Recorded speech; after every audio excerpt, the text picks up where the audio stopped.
question on motion 26. I know that pass-through was passed when J.C. Crawford was the chairman. And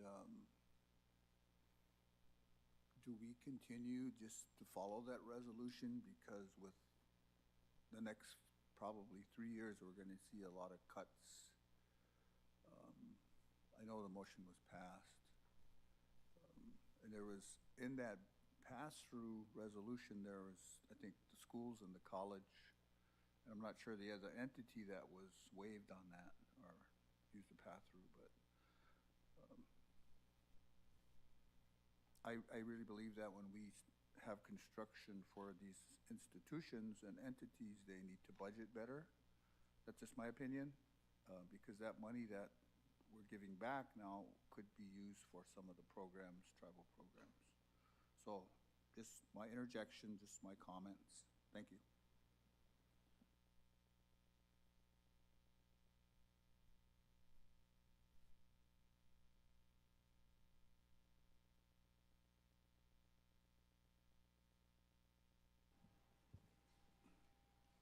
Madam Vice Chair, Gabe makes a good point. And coming, we're going to have tough times here. So do we, I never thought of that. Do we continue that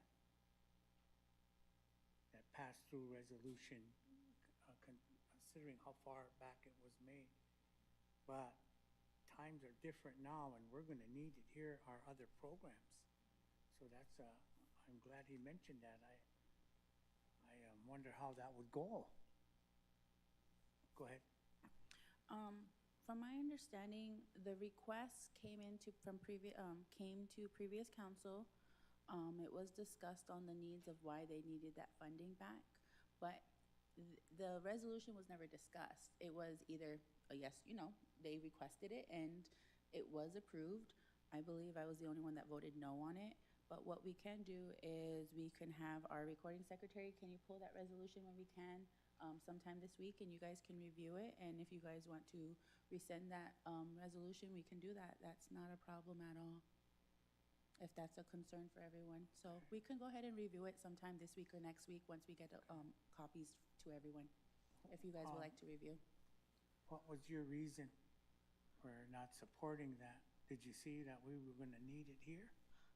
Yes, I feel like I know Lake Travis likes to make his face, but no, I being in the budget position, I see the needs of the programs, and so I felt the need of the program. I'm not sure if you are made aware, all made aware that I did have a meeting with Taro, and tax budgets have always been budgeted in the negative, and gaming usually supports that difference. Usually this was the first year tax carryover covered the tax budgets, which was once in a lifetime kind of thing. And so I did have a meeting with the Taro Commission, and it was approved for them that they will start using Taro funds to begin supporting the elderly affairs program starting fiscal 2026. So now I'm completely not, in support of waiving any fees. No pass-through? No, because that will be now supporting not only our Taro department, but Taro fees will also be supporting our elderly affairs in the future. So it pulls away from the tax budget, so we can start at least having some kind of savings in the future in the tax. But that was my reasoning. But I know this is also a once-in-a-lifetime project for the Enemy Swim Head Start, which I know that was the other council representative's decision, was because this was a once-in-a-lifetime kind of project, and they needed to make sure that they had everything completed and the correct for, just the finishing touches of the building. I know that was their reasoning. So we just saw differences, but of course we just moved forward. What have they gotten everything now up to their project? Are they? I think so. I'm pretty sure. Tribal Secretary, if you'd like to answer I that. think they're on schedule and on budget currently right now. But like there's always unforeseen costs, stuff like that that's going to arise. The weather, I think they had a lot of rain that kind of delayed that heavy rain that delayed the project a few days, but they're still on track. And the other reason was, if I remember correctly, that we wanted to make sure that they didn't fall short because of the unforeseen costs and stuff that were going to arise. It always does in construction. You just can't predict anything. So that was the other reason for the pass-through. And it was just a one-time deal because of, you know, they had a tight budget. They were still working on other funding sources at that time too. So, but I think they're right on track to, on schedule and on budget currently. So. Well, how I see it, Madam Vice Chair, is if we don't do that pass-through, those funds can come here and help other programs that the membership are gonna need. So that's how I'm seeing it. Okay, We can definitely review that resolution, and you guys can decide whether to move forward or with it not. Since we're talking about, and we swim real fast on the pass-through, I believe you sit on the housing board, correct? yeah. We were told that the pass-through funds, they were also approved for housing for the ARPA projects, correct? So we were told the pass-through was going to assist with building more houses than what was planned. Can you, since you know you asked for Enemy Swim, how far they Okay. are on that project, can you get us an answer for that one as well to ensure that that's where that pass-through went towards? For Since more that's houses? that's what we were informed from the previous council rep, or the previous housing rep, when we approved housing's pass-through as well. Okay. Thank you. Would like to move forward? Get a motion from Lake Traverse? Second from Enemy Swim? And question from Long Hollow. Francis Crawford. Yes. Winfield Rondell. Yes. Janelle Cook. Yes. Gabriel Compesca. Yes. Cheryl Owen. Yes. Myrna Thompson. Yes. Wanda Barnes. Yes. Tribal Secretary. Yes. Madam Vice Chair, motion passed.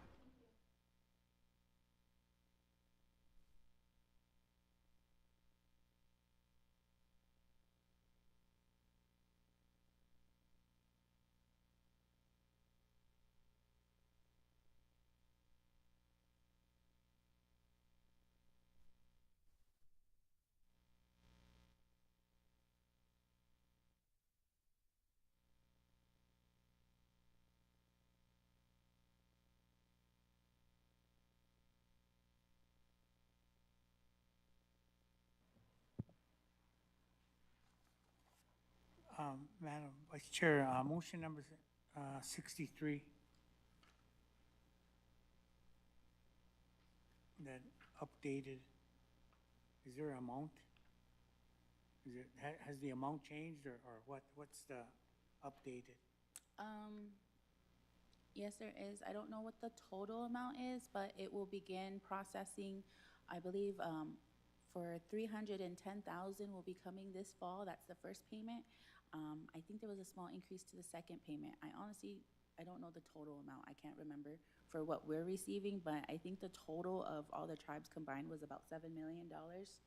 So the first payment, I can get those numbers, the full payment of what we'll be receiving, but I just know the first payment will be coming in Okay, fall. you know, the full amount would be, Okay. good, thank you, Madam Chair. Yeah, in the email, it said that it'll just start coming through every fall thereafter. I just don't know how long and what the end amount was gonna be. The first payment was 99,000 though. And then the second, overall, total this year would be 312,000. I have a question. Do we have kind of a strategic plan for how to use this money in the future, or is it just an emergency set aside for projects? We put it aside specifically for the treatment center. I know we talked about that's where it's gonna go, so, we already have the first funding that came in, so it's just gonna be gathering into the account until you all move forward with the, on which way we're moving forward with the treatment center, so there will be money set aside specifically for that. Okay, but if things get worse for the tribe, we might need to We look are, at that? we've been doing reporting stating where it's going towards. So Okay. it has to either go towards the treatment center or activities to prevent, also for prevention of Okay. drug use and all Okay. that stuff. So Okay. it has its limit of where it's supposed to be used towards. Okay, good.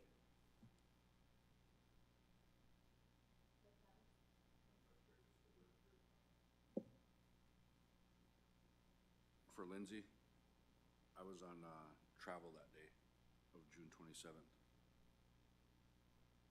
And then the only question I had, Madam Vice Chair, was on that settlement purchase. Does that meet the criteria of the settlement requirements?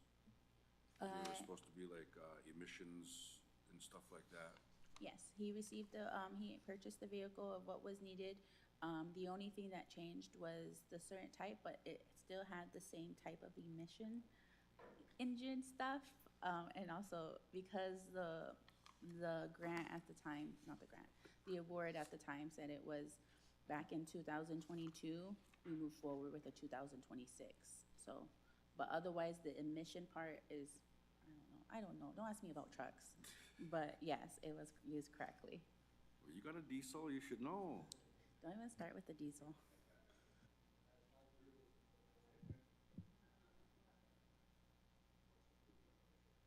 A motion from Lake Traverse. Second. Second from Old Agency, and question from Long Hollow.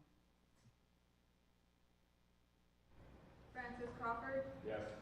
Winfield Rondell, Yes. Janelle Cook, Yes. Gabriel Compesta, Yes. Cheryl Owen, Yes. Myrna Thompson, Yes. Wanda Barnes, Yes. Tribal Secretary, Yes. Madam Vice Chair, motion passed.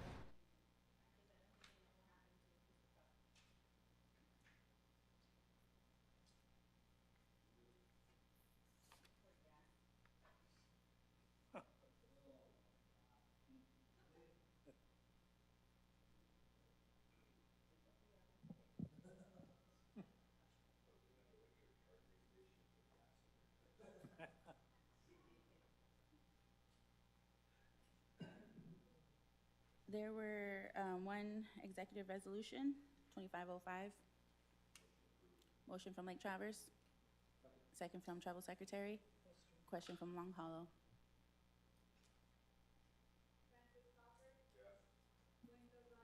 Yes.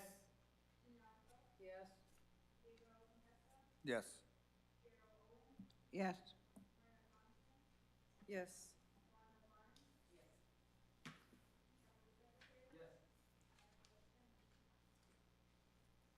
Next on the agenda, we have the Tribal Chairman's report. He is excused. He is currently on travel for. Can we go ahead and get a motion to approve the executive minutes?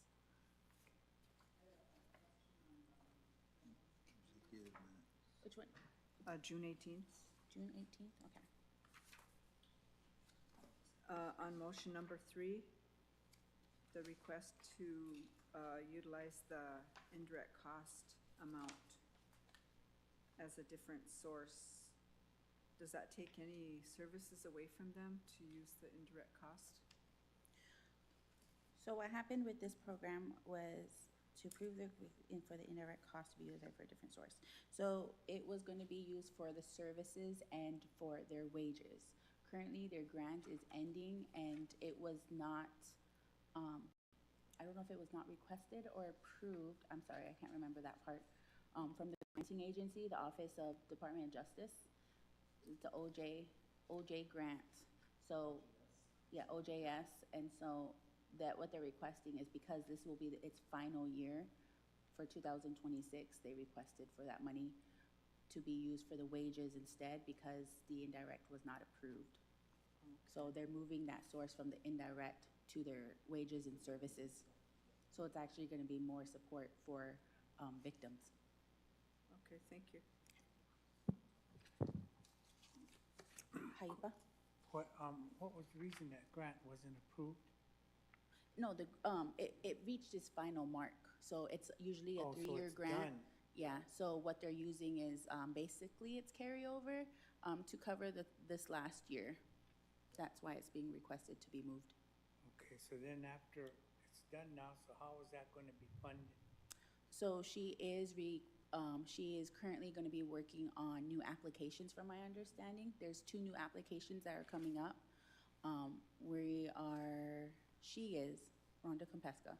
She will be the one that will be applying for it as soon as those are available. So usually it'll probably pop up in the fall. They already did one, they're waiting on the other one Yeah. to submit for. So they're requesting more of the federal Okay. grants, but if that is not approved, then that's something the executives will have to meet on. Okay, all right, But thank they're you. approved for the year, so Huh? they got a year to start looking. Oh, okay, good. Thank you.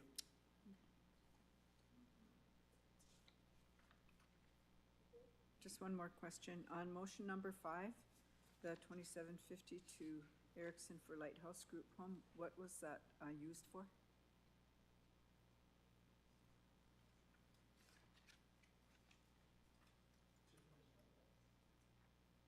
The decks were under budgeted? No, they weren't finished. So he took the contract from one person and then just gave it to the other person to finish. Oh, I see. So, yeah. Okay. Is the fencing done? Yes. Okay. Thank you.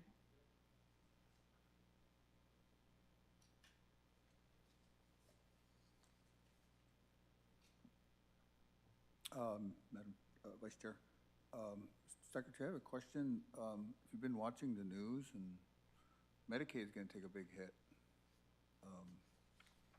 Is Medicaid going to be part of your funding source for that program? It is, and we should have probably been out to DC this week. I know we had council today and tomorrow, and the schedule was actually for today and tomorrow to talk to the senators over there and stuff, but you know, I could have went, but it was kind of short notice too. But I know the chairman is talking to them about just being exempt in Indian country as a whole, so we'll see how that plays out. I know RFK would be in charge of a lot of that stuff, so, and he's got a pretty good relationship with him now. He has a good relationship in Indian country as a whole, so. Yeah. The reason I asked the question is sustainability. You know, we have to look at sustainability for the next 3.5 years with Trump. And I think it's a really good purpose and a good vision of what the lighthouse is for. But sustainability is my concern. That's because of Medicaid. I've seen all that in the news. That was the only reason I brought it up. Well, the other thing too is that we could look for grants to operate that. Also, there are grants out there. I had talked to, I can't remember his name from the state. He's about 7 foot tall. You remember him? Yeah. Joe Ashley. Yeah, so in talking with him in the state and stuff, there are grants out there that we could submit for too if need be. But in reading that too with the Medicaid and stuff, that doesn't look like it's gonna take effect till 27, for sure. So we have time in between to make sure that we're looking at other options too, so. I just had a couple more things. On motion 10, that pledge, $5,000 pledge, what is that? Senator Tim Scott holiday reception. We went out there back in, was it December? When all 3 of us went out? And that was kind of our contribution to them. We did that in council, they approved it, but we just ended up, it didn't get submitted for some reason, so we just kind of redid it again. So that was a contribution to his,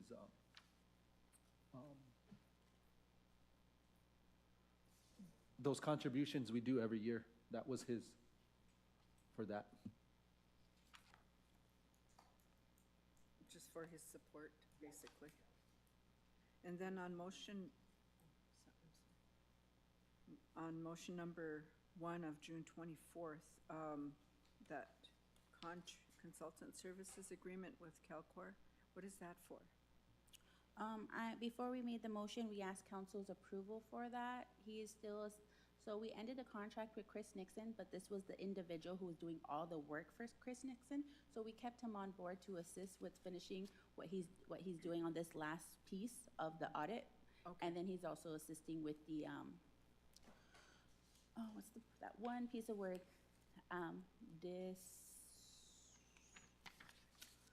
part of the audit. This is the ending part, and it has to do with our property and supply part of it. So he is just finishing up that one So piece. This is for Yes. support the audit Yes. completion? And then he is actually going to be staying on to be assisting with the property supply. I can't think of the word right now. I'm so sorry. I will get the word. But he will be continuing with that little piece for the audit. Like to close out? Not close out, but yeah, I'll get the word for you. I Okay. can't think of it right now. I'm so But sorry. it has to do with the audit. Yes. Okay, thank you. One last comment. The tribe as a whole has a fund in Dakota Bank, but just something to think about. Do we have a fiduciary that oversees our money? Because I really believe that the way things are, we should have a fiduciary or organization that gives us advice to watch our money with money market, with investments. I just want to make a comment on that maybe we need to start thinking about that someday, because we don't have one, do we? No, yeah, I figured we didn't have one. So most organizations have one to help them with money management and investments. Just a comment to think about. Thank you. I think, yeah, that's something that we should have. I'll give you an example. The Cherokee down in Florida, they sued that bank because of, a lot of that other stuff. They weren't watching out for them really.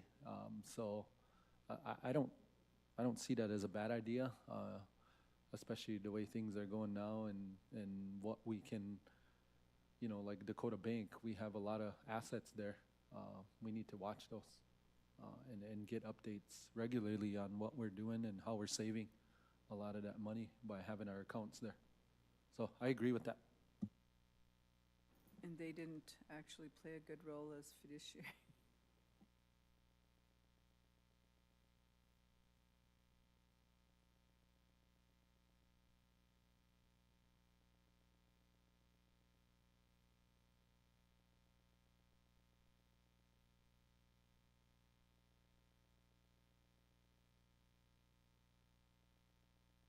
They're still in the minutes.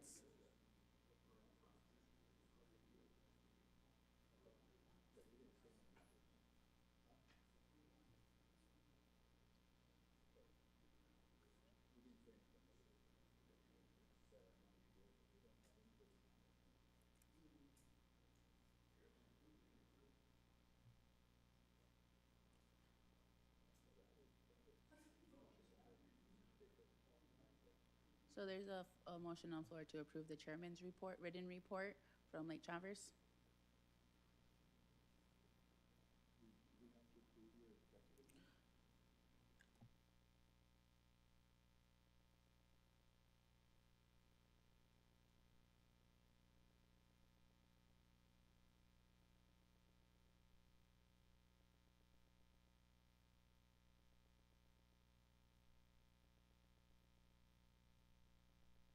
The executive committee minutes just have to be presented at the next meeting. Doesn't say we have to approve them, just says they have to be presented. And that's according to the Constitution. I second that motion. Second from Old Agency and question from Long Hollow. So I don't have to read it?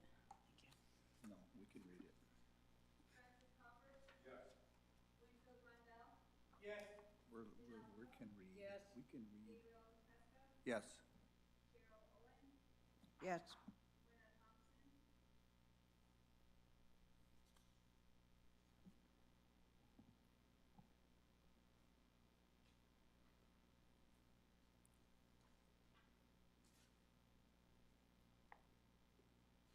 Yes. Wanda Barnes?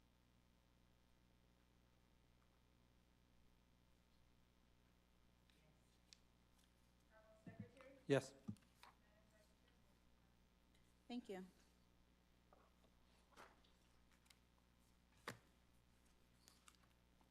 We'll go next on the agenda to my reports.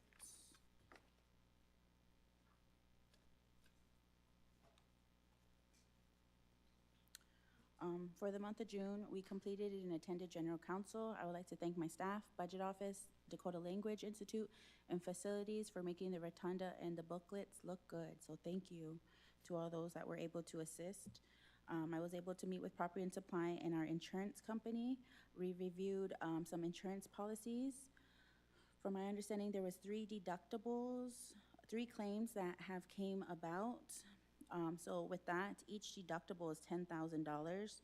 So I will be collecting more information before coming to council for that request. Unfortunately, 2 of the deductibles are actually from a district. So I will have to have a deeper conversation with you all in a roundtable. So I will be requesting a roundtable soon for that. We will be reassessing and completing the inventory this summer due to the number of concerns on the completed inventory report for summer 2024. So summer 2024 was the first inventory that was completed over 10 years, which many items were not present on the list and will need to be corrected with the managers present. There was a lot of unrecorded items in the reports, and so there was concerns from both the executives and the managers, since there was so many turnovers between managers throughout the 10 years. So we'll be having them sign the document showing what was reviewed, and then we will be correcting. We'll do what we can to correct those measures by the end of the year. I attended a meeting with our finance, procurement, and tax office regarding business licenses. The tax office is currently working on updating their code with the commission, and I believe you also had a roundtable with our tax manager, so I feel like he updated you all on some items. I attended a meeting with Realty and USDA regarding possible funding. We will be working on an application for the irrigation systems and equipment for the food security and preservation / community garden. We reviewed fiscal 2026 budgets. Executives will be meeting on the 10th and the 11th. Managers will be met with regarding changes and concerns, and then tribal council will review the overall matrix sometime this month after the executives update their changes with their managers. Waiting on Red W's draft response for fiscal 22 audit. I think I didn't save my report, but we already began preparing for fiscal 2023. They've already had a meeting with our new consultants. The direct line of contacts, what the routes will be going through, the weekly conversation. So they've already began that for fiscal 23. So I have a few requested motions. All the items are attached in the back for these motions. I would like to request a motion to approve payment of $214,379 to Kybers Carlson for TZ expansion project with ARPA funding. Motion from Haipa, second from Lake Traverse, question from Long Hollow. Winfield Rondell, Yes. Janelle Cook. Yes. Gabriel Campesca, Yes. Cheryl Owen, Yes. Myrna Thompson, Yes. Wanda Barnes, Yes. Francis Crawford, Yes. Tribal Secretary. Yes. Madam Vice Chair, motion passes. I would like to request motion for number 2 to approve payment of $24,959 to HKG Architects for TZ expansion. Motion, Madam Vice Chair. Motion from Haifa, second from Lake Traverse, and question from Long Hollow.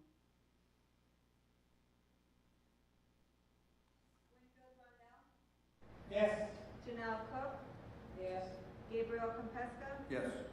Cheryl Owen, Yes. Myrna Thompson, Yes. Wanda Barnes, Yes.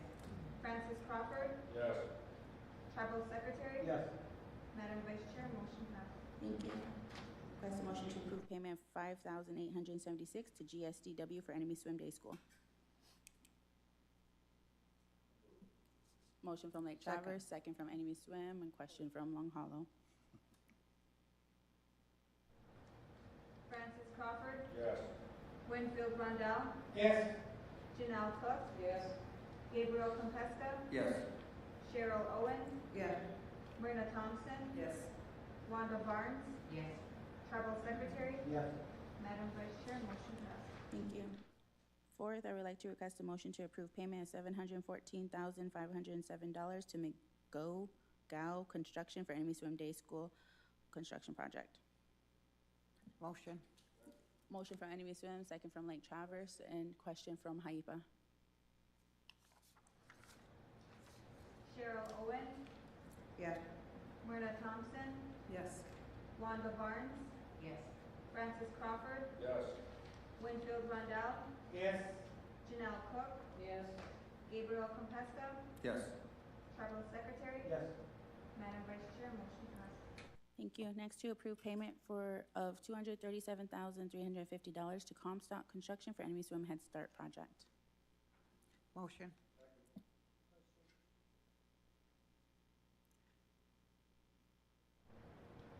Who's second?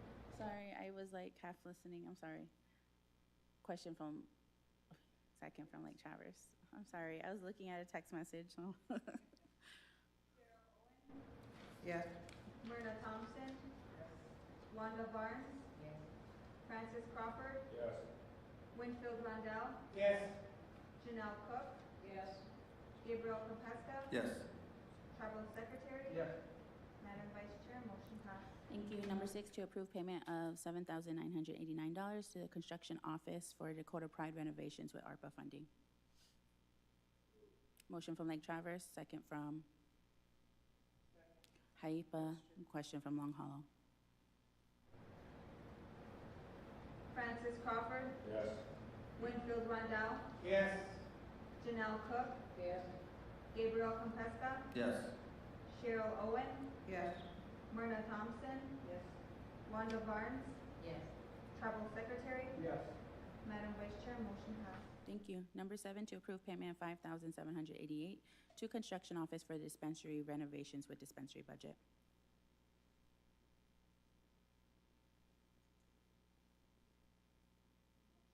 Motion from McCooley.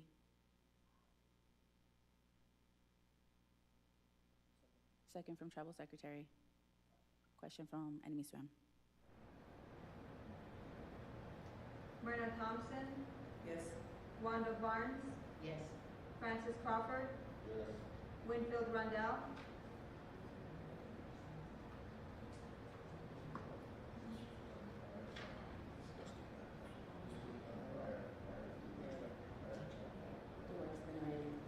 Yes. Janelle Cook, Yes. Gabriel Compesta, Yes. Cheryl Owen, Yes. Tribal Secretary, Yes. Madam Vice Chair, motion passed. Thank you. Number 8, to approve payment to SWO Construction Office for Property and Supply Warehouse Project in the amount of $49,901 with the BIA ATG budget. Motion from Tribal Secretary. Second from Old Agency, and question from Long Hollow. Secretary, Yes. Winfield Rondell, Yes. Janelle Cook, Yes. Gabriel Compesta, Yes.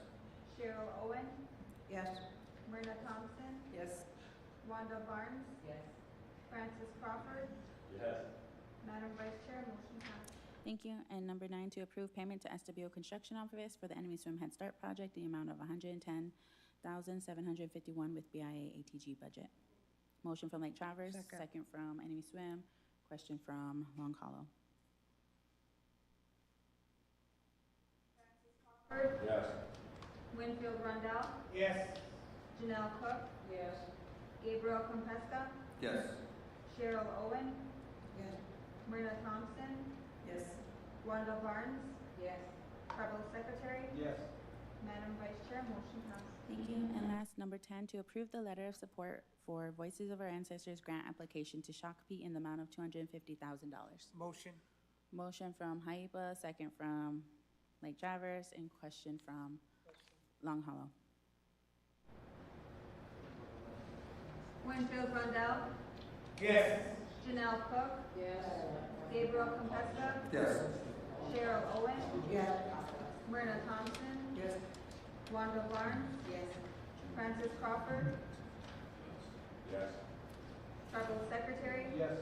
Madam Vice Chair, motion passes. Thank you, and that is all I have for my report. I have one I have a- question. HIPAA and then Go old ahead, you agency. first. Okay. Number 10 that we just approved, Yes. is that still going, the current situation over there? That's a question I'd ask Francis. Motion, number 10. Is that still going even though the situation over there? Okay, so, They were in front of us here to request this motion.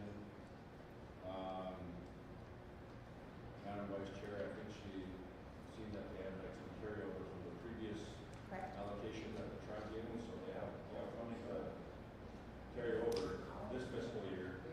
And that's why they went after half of what Shopee has to offer, usually it's $500,000. So that's why they're only going after the $250,000, because they'll have that carryover to support the rest of it. Well, this would also, by approving this 250,000, if they receive it, it will pull, it would also lessen our amount that we would have Yep, to that give we have this to fiscal cover. year. And this is why we asked them, and so he, I'm sorry, I forgot his name. He's the one that's in charge of he's oversees the voices of our Alex. ancestors, Alex. He has been reaching out, so I've been in contact with Alex as the, person who's in charge of the program himself, so. so that's for the college. Yep, the Voices of Our Ancestors program. Okay, well, I guess my concern was the situation over there, that's what I was wondering, is it, who's gonna do it, is it still gonna go on? Yeah, he's the interim director, so I think it's being advertised, so he'll be there. He's the college's linguist. Oh, okay. Thank you. Just, my question was on the $10,000 deductibles. Isn't it kind of standard rule of thumb that your deductible is 10% of your property value, right? Most deductibles, so are these 310, is that $1 million? That One of them is. one of them is? Yes, it is. So, like I said, I think I'll need a roundtable with you all because two of these are regarding your districts in Yeah. which there's a concern regarding one of your buildings because there's no clarification. So there's a whole bunch of stuff that needs to be discussed Okay. with these deductibles. So Yeah. I'll have to meet with you all on a roundtable. Okay, thanks. Did we approve number 11? Oh, I whited out some of your number 11s. She's gonna, because that was supposed to be under the budget office, so I go ahead and cross out number 11 because it's on her report. If we can go ahead and do that, that would be good. Yeah. Yes, I'll go ahead and have the budget office go ahead and get the motions for the rest of them. Morning, Tribal Council. Our first motion needed today is the Buffalo Farm fiscal year 25 budget. They're increasing it by $170,000. It's their program income budget. Motion from Lake Traverse. I'll give this to, did you get one to Lindsay? Oh, she got one, yeah. Second from Tribal Secretary. And question from Long Hollow. Francis Crawford. Winfield Rondell. Yes. Janelle Cook. Yes. Gabriel Compesta. Yes. Cheryl Owen. Yes. Myrna Thompson. Okay, I just had a quick question. Can I answer? Oh, yeah, ask go ahead. that? Okay, what is the purpose of the increases? Like, where is this, the money coming from for these It's her- increases? It's her program income account, and she had a large sale of Buffalo this year, so she's already reached that dollar amount. So we just increased it so she has a spending ability. Because she's brought in $295,000 already this year, and her budget's at 129. So we're increasing it. So the increase is actually money that she, Yeah, it's her program income account. okay, thank you. Yes. Wanda Barnes. Tribal Secretary. Yes. Thank you. Go ahead. Our next budget is the Early Childhood Intervention Program for $540,000. Motion from Tribal Secretary. Second from Lake Traverse. Question from Long Hollow. Tribal Secretary? Yes. Winfield Rundell? Yes. Janelle Cook? Yes. Gabriel Compesta? Yes. Cheryl Owen? Yes. Myrna Thompson? Yes. Due to no real explanation besides these, so are these already grants that are approved that have the funding? It's not a supplement of gaming or anything like that?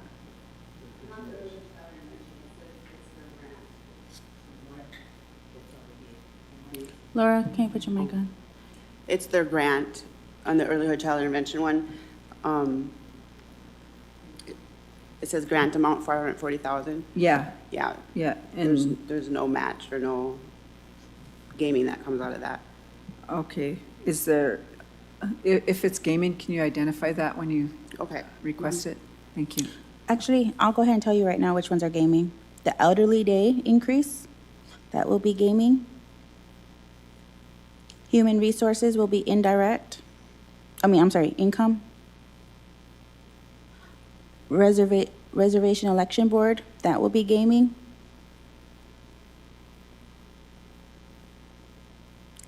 Those will be the only ones, correct? Okay. You're welcome. Go on. Or did you, I'm sorry. Oh, sorry, Myrna, what was your response for recording secretary? Oh, yes. Wanda Barnes? Yes. Francis Crawford? Madam Vice Chair? Thank you. Our next one is elderly nutrition. It's their grant in the amount of $87,591. Motion from Lake Traverse, second from Tribal Secretary, and question from Long Hollow. Francis Crawford? Yes. Winfield Rundell? Yes. Janelle Cook? Yes. Gabriel Compesta? Yes. Cheryl Owen? Yes. Myrna Thompson? Yes. Wanda Barnes? Yes. Tribal Secretary? Yes. Madam Vice Chair, motion passed. Thank you. Our next one is the elderly day. We are increasing it by $148,928 to what their actual expense was this year. Motion from Lake Traverse, second from Tribal Secretary. Question from Long Hollow. Francis Crawford? Yes. Winfield Rundell? Yes. Janelle Cook? Yes. Gabriel Compesta? Yes. Cheryl Owen? Yes. Myrna Thompson? Yes. Wanda Barnes? Yes. Tribal Secretary? Yes. Madam Vice Chair, motion passed. Thank you. Our next one will be human resources, and that one is a program income budget in the amount of $24,000. Motion from Tribal Secretary, second from Lake Traverse, and question from Enemy Swim. Tribal Secretary? Yes. Winfield Rundell? Yes. Janelle Cook? Yes. Gabriel Compesta? Yes. Cheryl Owen? Yes. Myrna Thompson? Yes. Wanda Barnes? Yes. Francis Crawford? Yes. Madam Vice Chair, motion passed. Thank you. Our next one is the reservation election board, which will be gaming, and that one is an increase of $68,278.64. I have a question on that. Was that increase due to more people on the election board, or is it the stipend raise or something? Is it? I don't think we had the correct budget at the beginning of the fiscal year. So the expenses, we can give you the breakdown of where the expenses went, but it's the overall budget. Okay, thank you. So, Laura, would you be able to make a note for a manager report so we can pass that out to all council? Okay.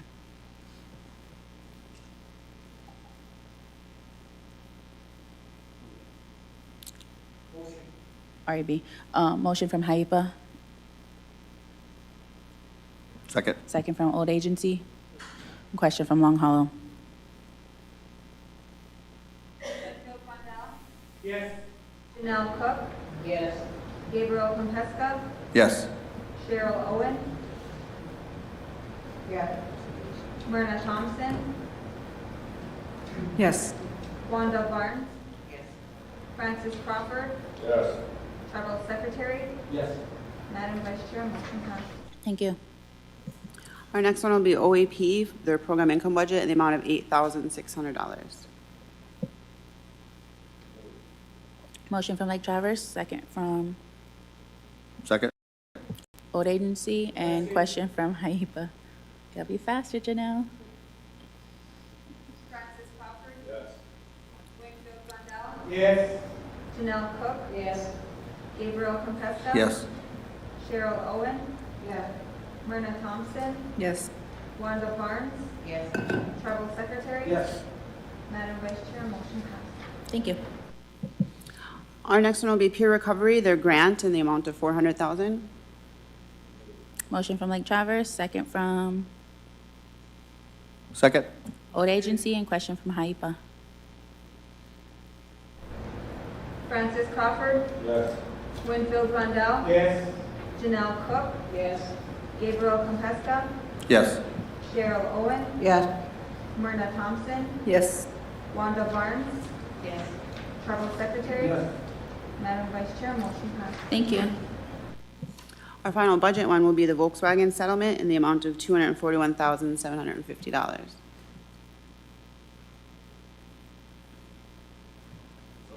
Motion from Lake Traverse, Second. second from Enemy Swim.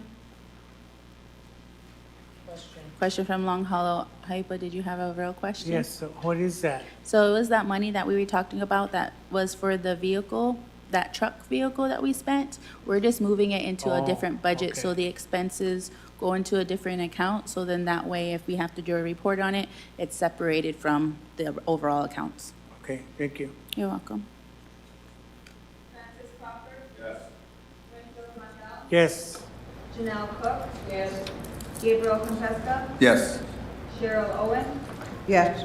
Myrna Thompson, Yes. Wanda Barnes, Yes. Tribal Secretary. Yes. Madam Vice Chair, motion passed. Thank you. And then lastly, we have a grant application that needs approval for the Food Sovereignty and Preservation Office. Motion. Motion from Second. Haipa, second from Enemy Swim, question from Long Hollow. What was the, To approve the grant application for the food security, oh yeah, it's in the back. oh. Winfield Rondell, Yes. Janelle Cook, Yes. Gabriel Compesca, Yes. Cheryl Owen, Yes. Myrna Thompson, Wanda Barnes, Yes. Francis Crawford, Yes. Tribal Secretary. Yes. Madam Vice Chair, motion passed. Thank you. Thank you. Motion to approve Vice Chairman report? Motion from Old Agency and second from Question. Enemy, Lake Traverse, and question from Enemy Swim. Yes. Cheryl Owen, Yes. Myrna Thompson, Yes. Wanda Barnes, Yes. Francis Crawford, Yes. Winfield Rondell, Yes. Janelle Cook, Yes. Tribal Secretary. Yes. Madam Vice Chair, motion passed. Thank you.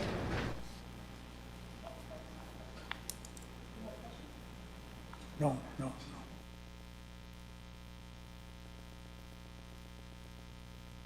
Moving on to Tribal Secretary's report.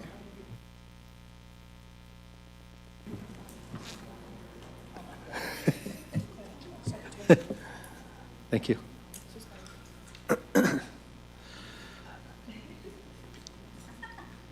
So in June, I attended Government to Government in place of the chairman.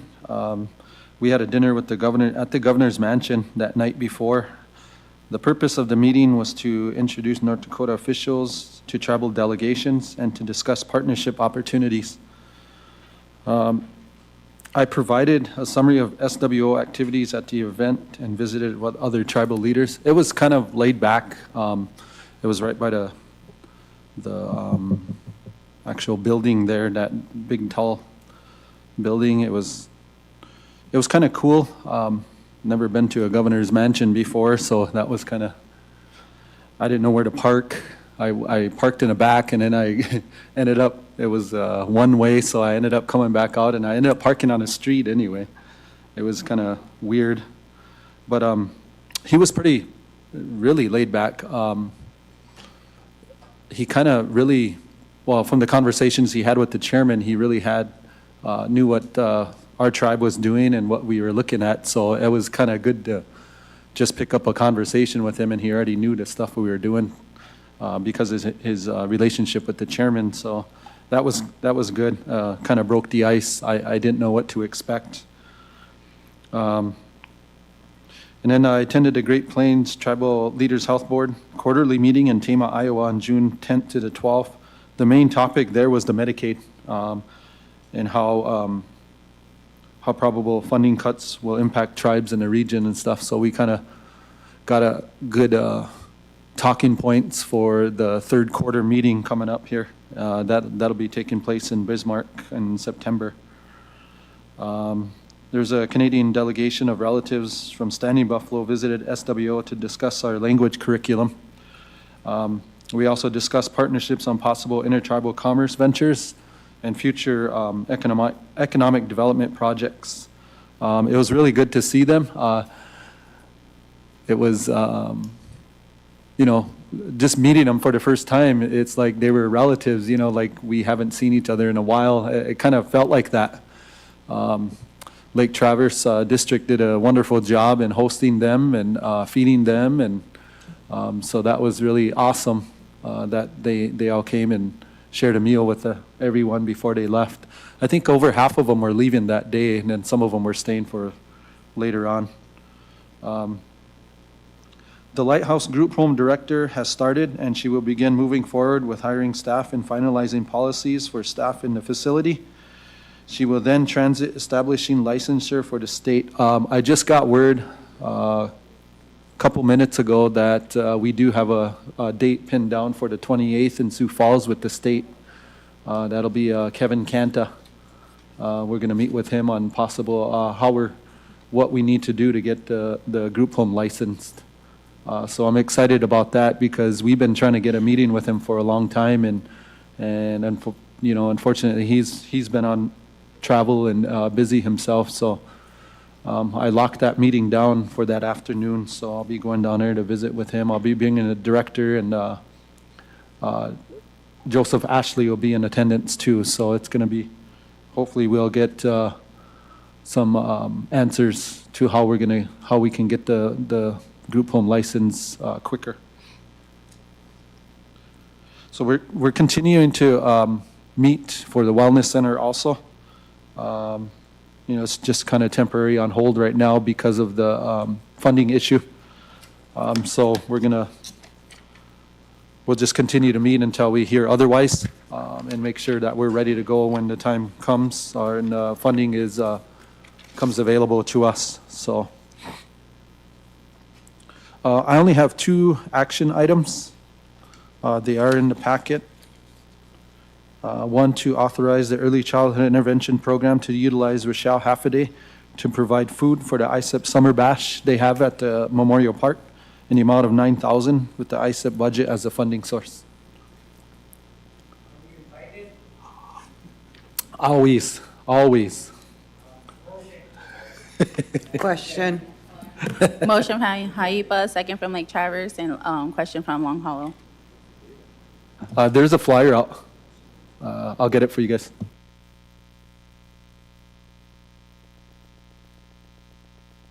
Janelle Cook. Yes. Gabriel Compesca. Yes.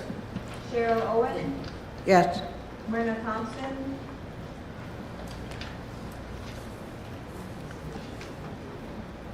Yes. Wanda Barnes. Yes. Francis Crawford. Yes. Tribal Secretary. Yes. Madam Vice Chair, motion passes. Thank you.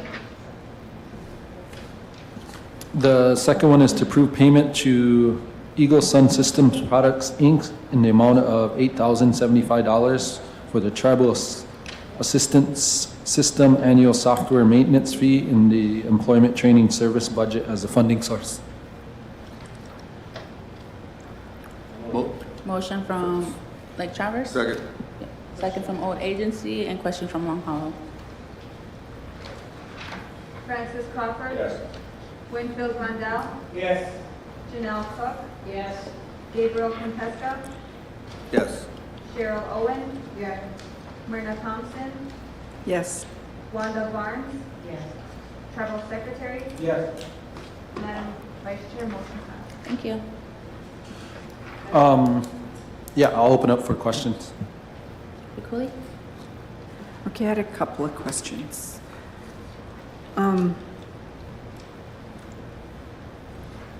The reports that are not in your report, do they not submit a report? I know CHRs have submitted a report in the past, but it's never in the report, in your report. I only do the ones that have submitted for the month, and then I'll give them a reminder if their reports aren't. So some of them are kind of hit and miss. I make it a point for them to make sure that they submit their report the Thursday before council. Okay, yeah, because I but- did get last month's from them. Yeah, I can 'Cause I remind told them. It wasn't in here. Okay. And I'll then remind them again. also, early childhood intervention had come to council and said they would be putting on a training for autism and ADHD for the parents and grandparents in June, but did that happen? Because I didn't see anything posted. Are they going to still host that? I can check with them. Okay, but 'cause no, I think it's- that's a very much needed Yeah, training. I agree. Thank you. I have one question, Secretary. On the youth department, excuse me, is it possible we can get some data on how many students attend monthly, quarterly, summer, winter, whatever? Just curious to see how we're utilizing the facility, because I think in the future we need to build a new center. We really do. That gym has got to be 40-some years old, and these kids deserve better. So I'd like to see some numbers. So data on participation, basically? Well, just, yeah, how many, I don't need names, I just need age groups and, yeah, thank you. I think they have that, so I'll just ask them if they can just put that in a report.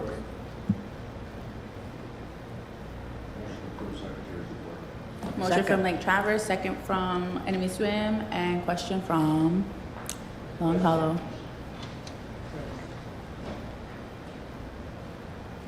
Francis Crawford. Yes. Winfield Rondell. Yes. Janelle Cook. Yes. Gabriel Compesta. Yes. Cheryl Owen. Yes. Myrna Thompson. Yes. Wanda Barnes. Yes. Travel Secretary. Yes. Madam Vice Chair, motion passed.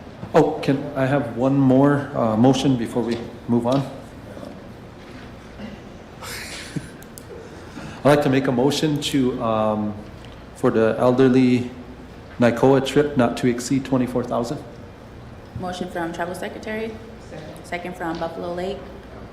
There's a question from Lake Traverse? A comment with the question. Mr. Lake Traverse? I thought, in the past, Junior, correct me if I'm wrong, and Myrna, we know this NICOA trip happens every 2 years. I thought this was supposed to be budgeted for. It is. That's why it's not to exceed the 24,000 we budgeted. So, but I mean, don't they understand that? I mean, are we not informing them? No. Okay. I just wanted to make sure that everybody's on the same page.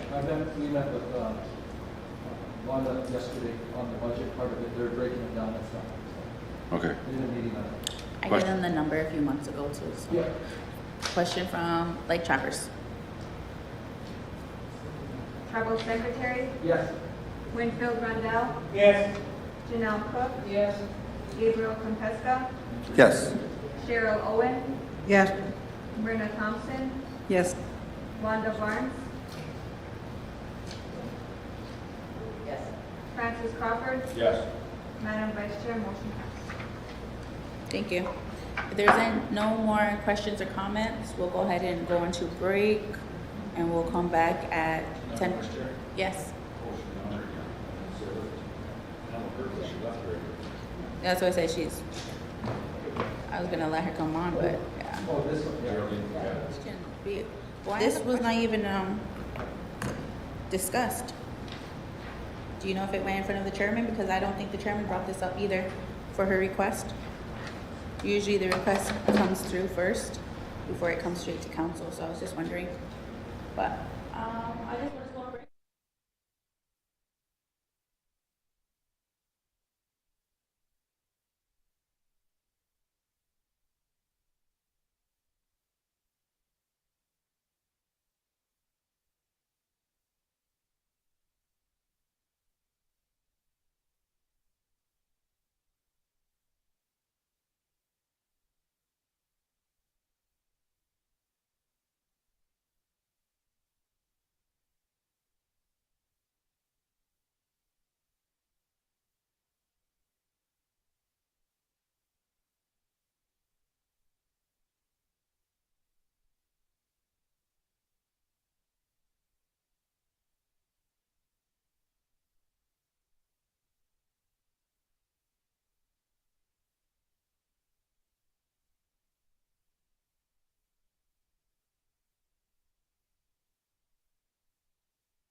Okay. Well, good morning. I'm just here to, I just need to get a motion amended. You guys made a motion on May 6th. It was for a fabric building, and you approved it, but then you wanted us to get somebody to install it, so we got the company to install it, and so it's lower than the original motion, and so I just need, and then I have to give it to legal, so I need the motion to be, it's called ClearSpan, and the amount is $45,201.66. So I just need that, and it's motion number 40 on May 6th. I just needed it amended to this, so then I can give it to, because they want to do a contract because they're going to do the installation of the building. Yeah, so I need everything correct. What was the amount in, back in May? $56,309. And that was just material. And this one is with installation, material and installation. And we're just amending the amount now because it went down, correct? It went down, and then the name is a different company.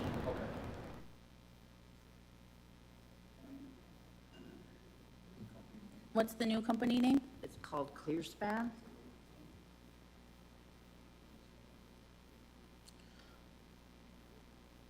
I'll make a motion to accept that with the new company and a new amount. Can you please give that to, a copy to Lindsay? Yeah. Okay. Motion- Second. Motion from Travel Secretary, second from Old Agency, and question from Long Hollow.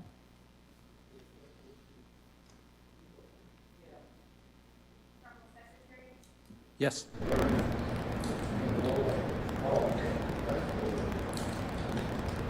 Winfield Rondell, Yes. Janelle Cook, Yes. Gabriel Compesco, Yes. Cheryl Owen, Yes. Myrna Thompson, Yes. Wanda Barnes, Yes. Francis Crawford, Yes. Madam Vice Chair, motion passed. Thank you. All right, motion to approve the Travis report. Motion from Ms. Smith, second from Marita. Question from Long Hollow. Cheryl Owen, Yes. Myrna Thompson, Yes. Wanda Barnes, Yes. Francis Crawford, Yes. Winfield Rondell, Yes. Janelle Cook, Yes. Gabriel Compesco, Yes. Travel Secretary, Yes. Madam Vice Chair, motion passed. Thank you. Next, we have the Veteran Service Office. You guys have the floor. Good morning. We are here to share with you our fundraising efforts with the golf tournament that Tina Williams put on for us. They selected our office. She took us up for an interview and spoke with us, and we told her we were doing a fundraising effort for our veteran cemetery for the sprinkler system. So went through procurement. We had a couple of bids that you have on your paperwork. The top one is the one that we want to select, Jerky Irrigation out of Aberdeen. If you can see, the difference in the amounts is significant. The second one, and it's the same exact work. But anyway, we want a motion for that. Deducting the beneficiary check, we also are humbly requesting from the tribe if the tribe could fund the remaining balance on it for $6,188. We do have an operating budget for $64,000 for the veteran cemetery, but that's all accounted for. So we don't have the funds for the $6,100 remaining, so we're asking for that from the tribe too. But we're just asking for your guys' assistance in getting this approved. And you stated this went through procurement? Yes, ma'am. Both bids there, Vern sent us the one that he selected, which of course is the cheaper one. He brought them up and they did a walkthrough before they did their bid, but they sent us both of those final bids.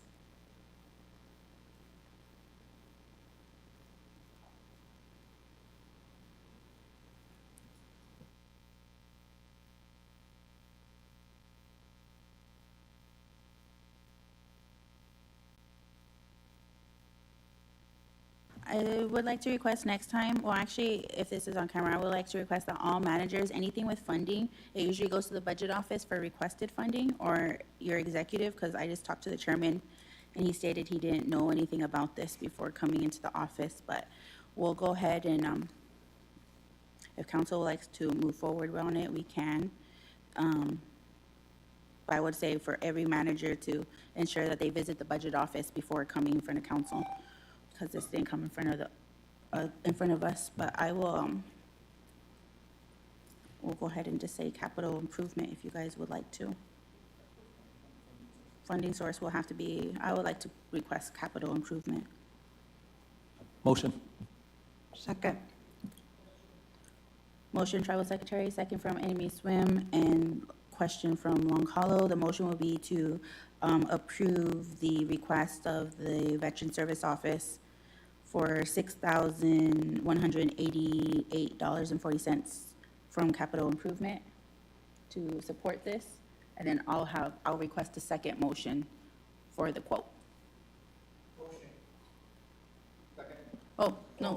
Oh, We we need did a. already, we did this already, one. yeah, sorry. Winfield Rondell. Yes. Janelle Cook. Yes. Gabriel Compesta. Yes. Cheryl Owen. Yes. Myrna Thompson. Yes. Wanda Barnes. Yes, but I have a question. On here, she needed two motions. I'm requesting two motions because one would be us covering the balance, and then the second one would be for the vote. Yes. Francis Crawford. Yes. Madam Vice Chair, motion passed. Thank you. Now Thank you. The second motion will be to approve the jerky irrigation quote for $38,000.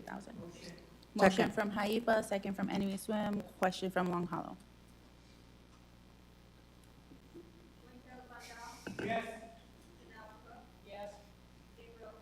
Made him Yes. hungry. Yes. Yes.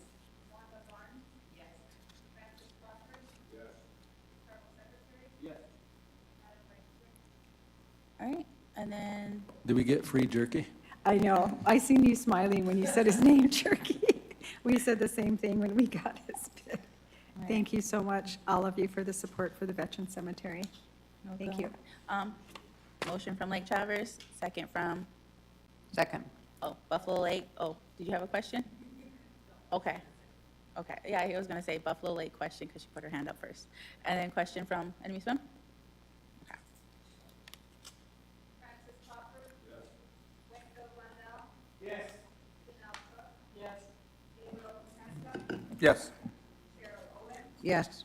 Myrna Thompson. Yes. Wanda Barnes. Yes. Tribal Secretary. Yes. Thank you. Next, we'll have the Fish and Wildlife Office, which will have Lake Traverse request the motion. Good morning, Tribal Council. The first motion that I'm requesting is all of these three contracts here have all gone through legal and through procurement. The first one is in reference to, actually, they're all in reference to the Tato Teepee. And the first one is to fulfill the obligations of another contractor that stopped showing up at work on site. So the first contract I'm requesting to approve is for the Tato Teepee Electrical Replacement Installation Services, the amount of $23,956.21. And that is going to Nelson's Electric of Ortonville, Minnesota. With ARPA funding. Yep, all three of these are ARPA funding. Motion from Second. Haifa, second from Old Agency, Question. and question from Enemy Swim. Winfield Rondell. Yes. Janelle Cook. Yes. Gabriel Compesta. Yes. Cheryl Owen. Yes. Myrna Thompson. Yes. Wanda Barnes. Yes. Francis Crawford. Yes. Tribal Secretary. Yes. The second one is for HVAC installation, same company, Nelson's Electric from Ortonville, Minnesota. The contract amount is $26,210.18. ARPA funding is the source. So move. Motion from Old Agency, second from Haifa, and question from Long Hollow.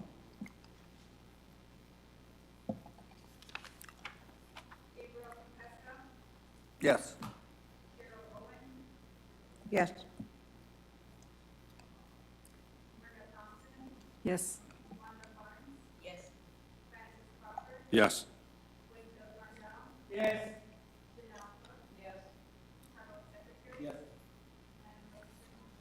Thank you. And the third contract is to install the walk-in cooler, which is arrived on site. It is under the $5,000 threshold, but being that it's ARPA funds, we're still presenting it to council for approval. That is also to Nelson's Electric, and the contract amount is $4,855.03. So moved. Motion from Old Agency, second from Haipa, and question from Long Hollow.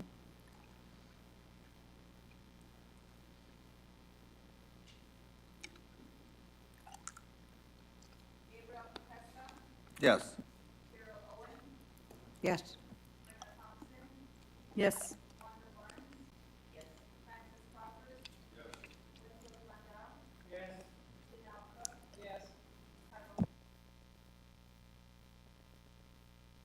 Thank you. I'd like to request a motion to approve the report. Motion from Haipa, Second. second from Travel Secretary, question from Long Hollow.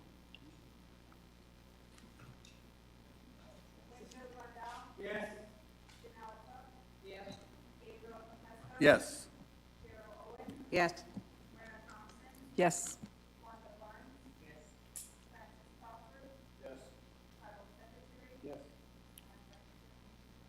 Thank you. Next up, we have Tribal Health. Nope. So, that will be either, I believe Elise was supposed to be coming for a motion for a contract, I believe. Is it? Okay, well, we'll just go ahead and move on forward. We have Assistance IHS CEO. So we'll just go ahead and have you guys come to the table, and you have the floor.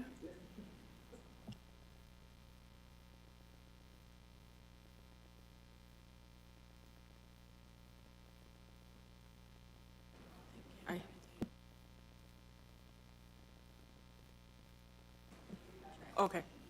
Can you hear me now? Thank So, you, thank you for good- coming early. Oh, you're welcome. So I have Shay with me, and she'll be bringing around a report that I printed off for this meeting. Shay is my new CEO for the CEO, or CEO, new CEO Administrative Assistant.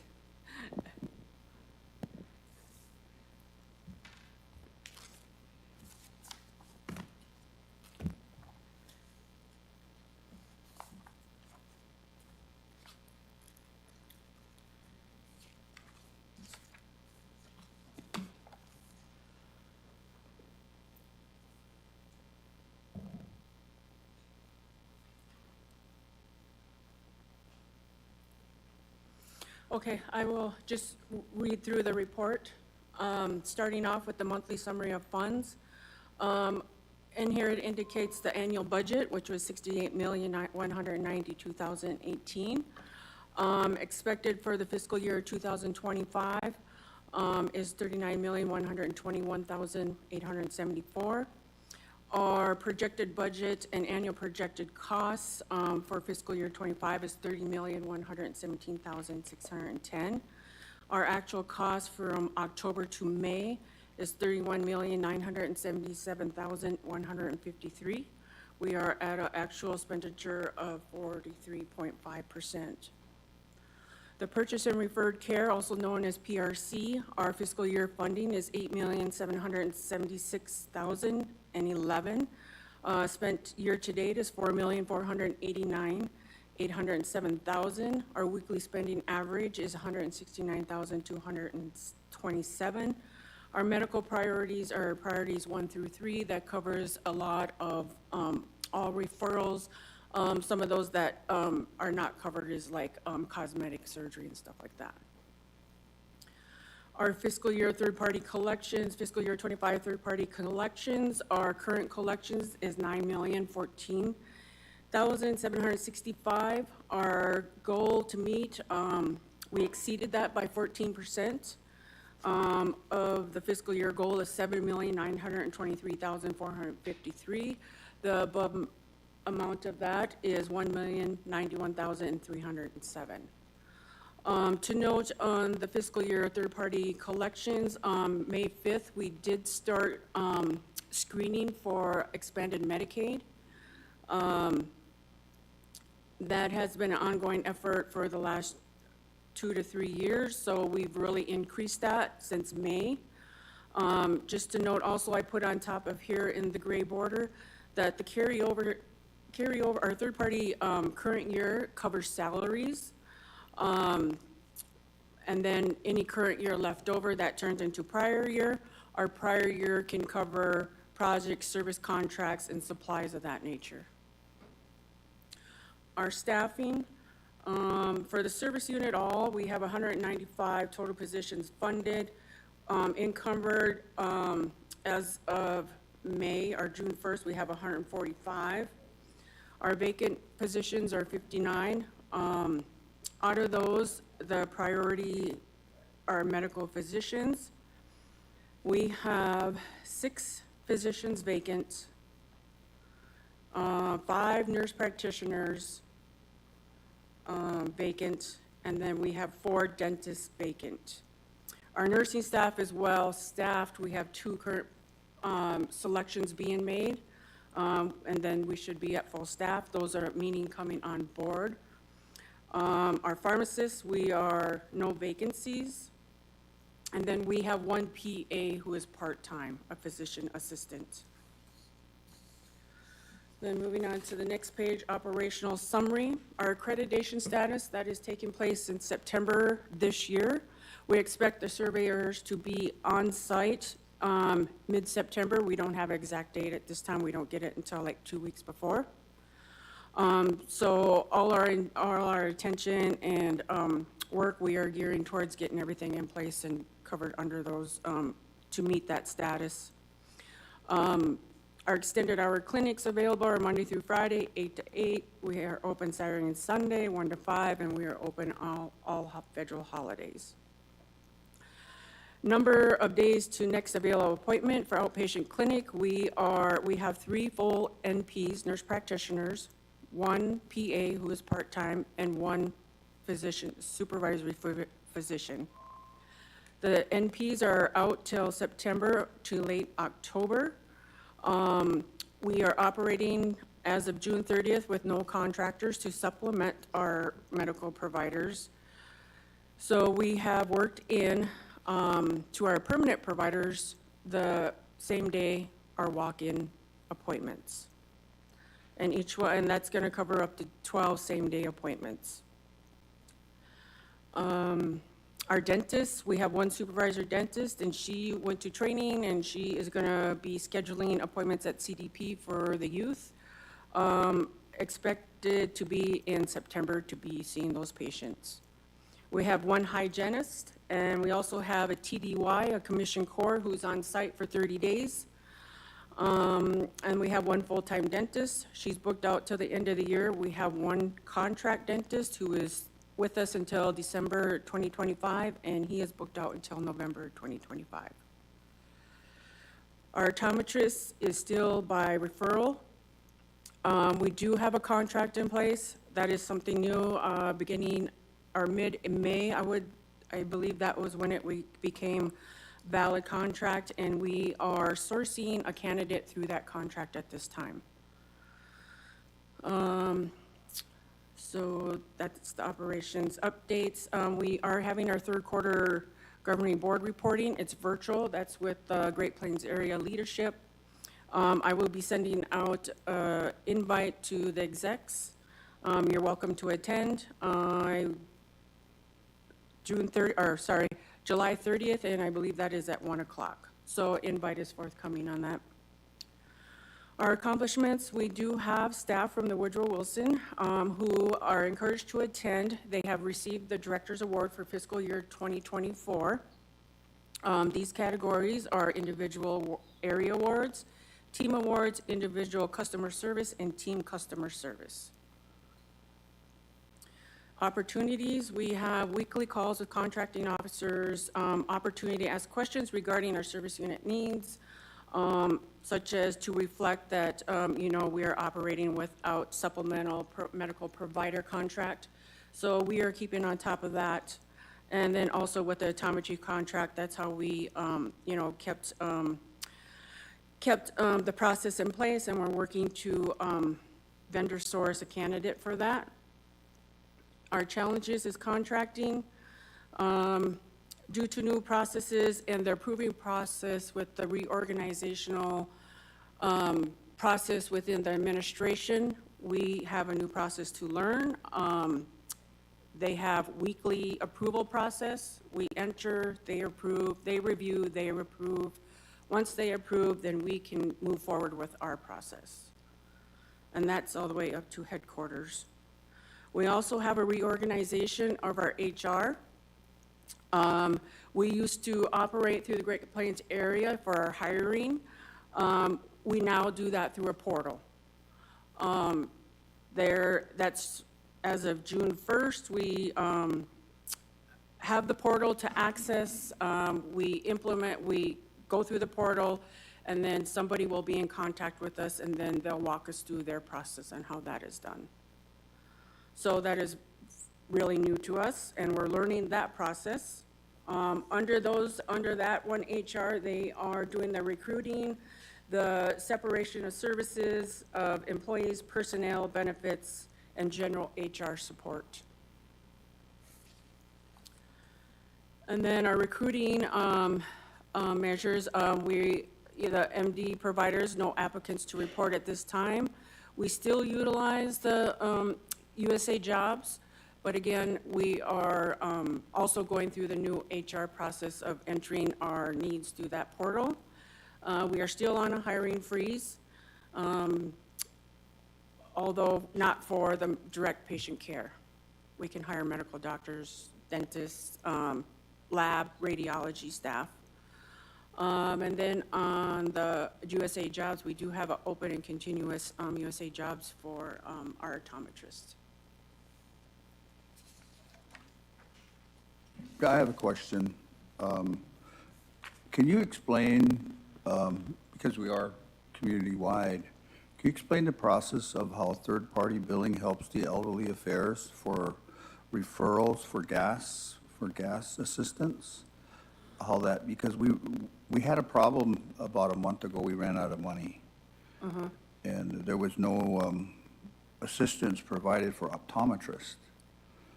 And so I think the secretary did meet with the new elderly affairs director, and they had a memo, is the process of communication, because it seems like there was a breakdown there between IHS and elderly affairs. What is your how do you visualize that process?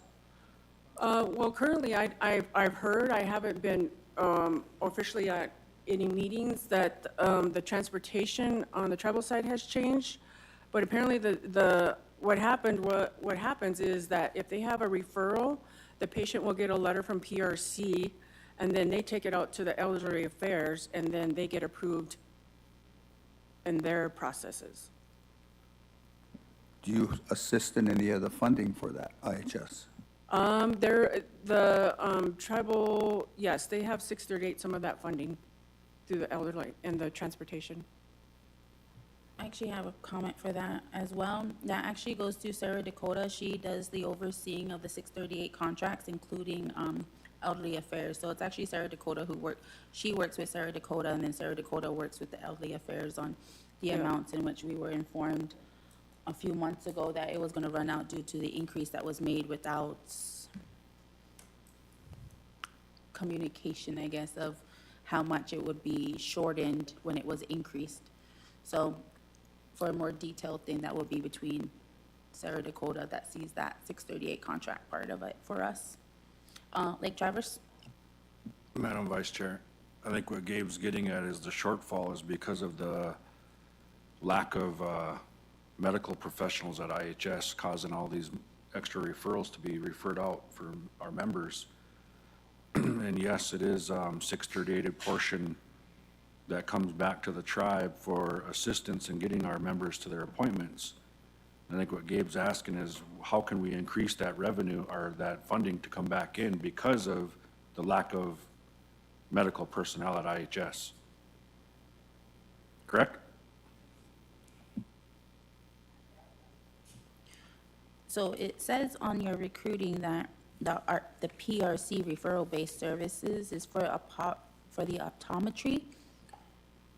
So is that not for the regular healthcare, or is that just for optometry? PRC covers all referrals. So that that's, what you that, mean? is that what you're saying is recruiting at the moment then? Because it just says PRC right next to optometry, that's why I was wondering. Oh, PRC referral-based service, so that means that since we don't have an optometrist, we don't have that direct service, so then it's a referral-based service at this time, so they have to be approved under the PRC guidelines.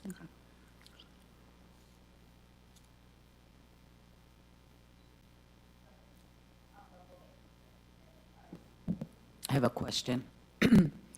Some of these places that, like in Fargo, they no longer accept IHS on some of these referrals. We do have a lot of tribal members that went to, I think it's retina optometry in Fargo. They no longer take our insurance as of June 30th or July 1st. My question is, now what happens to those patients? Is IHS looking into referring them out somewhere? Have they contacted them? The reason why I'm asking, because I'm one of them, and I haven't heard anything from anybody. And I was supposed to have an appointment scheduled in July, but I got a call saying they no longer accept IHS referrals. From Fargo, you got it? Yes. So my question is, what's next? What happens to our patients? What happens to our people that can no longer go there? Where do they go next is the question, because nobody has been contacted about it. Okay, I can take this back to PRC. I wasn't aware of that, but I can take it back and we can have a meeting and I'll get back to you on that. Yep. Like Travis, Hype, and then Bikuli. Madam Vice Chair, back to the first page here, Juanita, on your third-party collections. I'd like to see a breakdown of how that third-party billing is being funded as far as the salaries. Okay. Because you kind of mentioned in there the carryover, it turns into the carryover salaries. And when we met out there with the area director, Joe Amiot, Mr. Secretary, you can confirm this, but I asked him, is third-party billing being used for salaries? And he said no.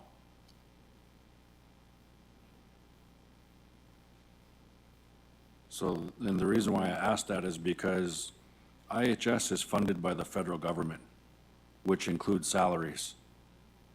And if IHS is sending money back to the area office and getting bonuses because they're not spending their full budgeted amounts and they're using third-party billing to cover the rest of them salaries, that needs to stop. Because this body here has a say in how that third-party billing is spent. Thank you, Madam Vice Chair. Thank you. I will take that back and re-ask that question. I did ask before I came here, and that's what I am told, that it is used for salary. So I'll get more direction on that. Hype? Madam Vice Chair, I want to go back to what Wanda was talking about. Was that because they didn't like the payment system, how they were getting paid for the services? That's my understanding, how they were getting their payments, or not, Such as or credit not, card or not or receiving not payment? receiving payment.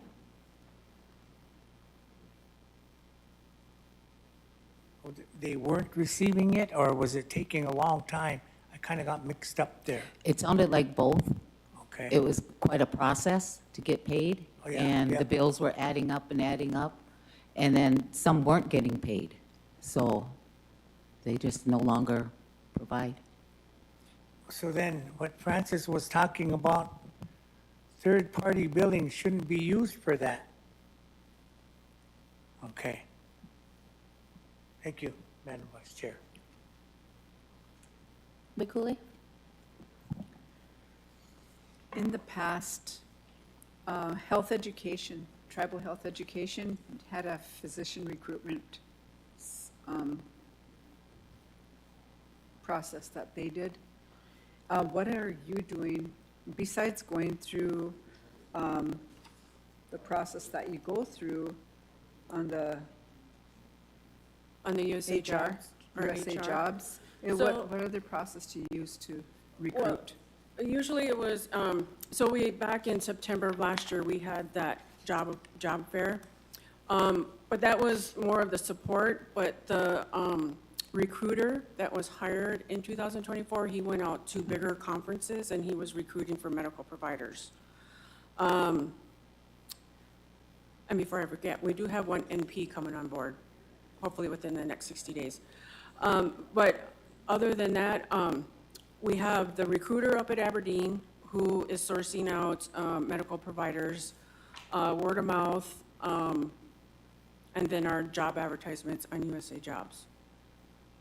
And then how long, I mean, because you have 6 medical doctor positions that have been vacant for a while, and how long are we going to have to wait to actually have medical doctors at IHS? I mean, can you put some pressure on them to recruit some medical doctors for us? The awareness is out there, I can say that. We ask, they know, we're just not getting applicants. The applicants that do come, like, we've had 1 or 2 within the last couple of years. For some reason, they decline.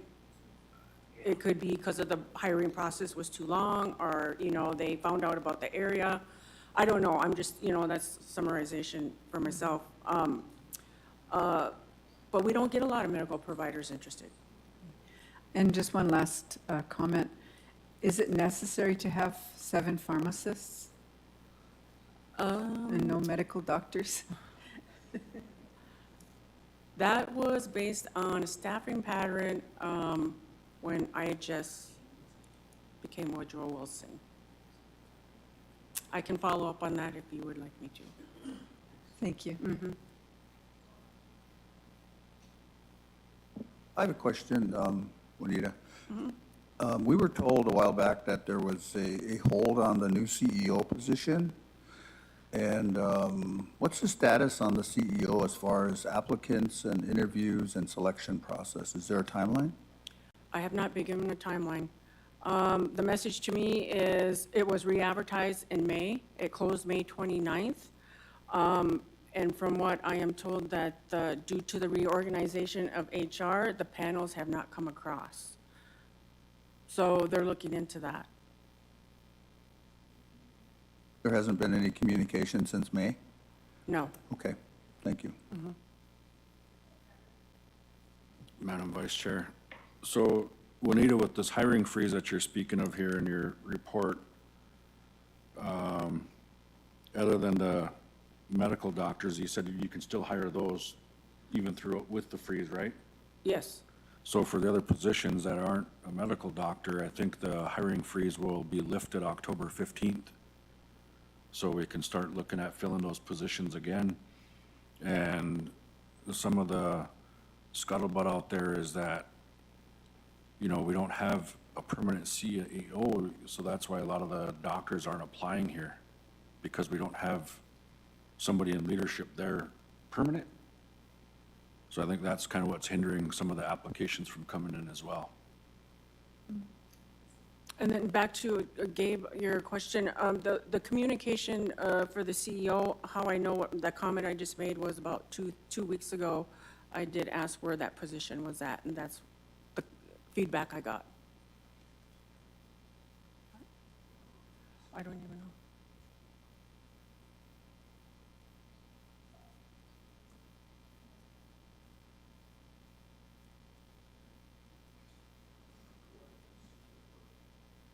Actually, I just have one question. When you talked about the carryover and not able to use for salaries, did it say specifically for the salaries of doctors in optometry and dentists, or was that specifically for the support staff?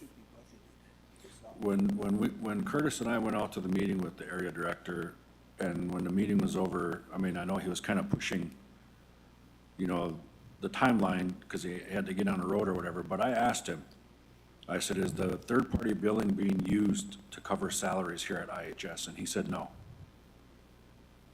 So this report is showing us that it is.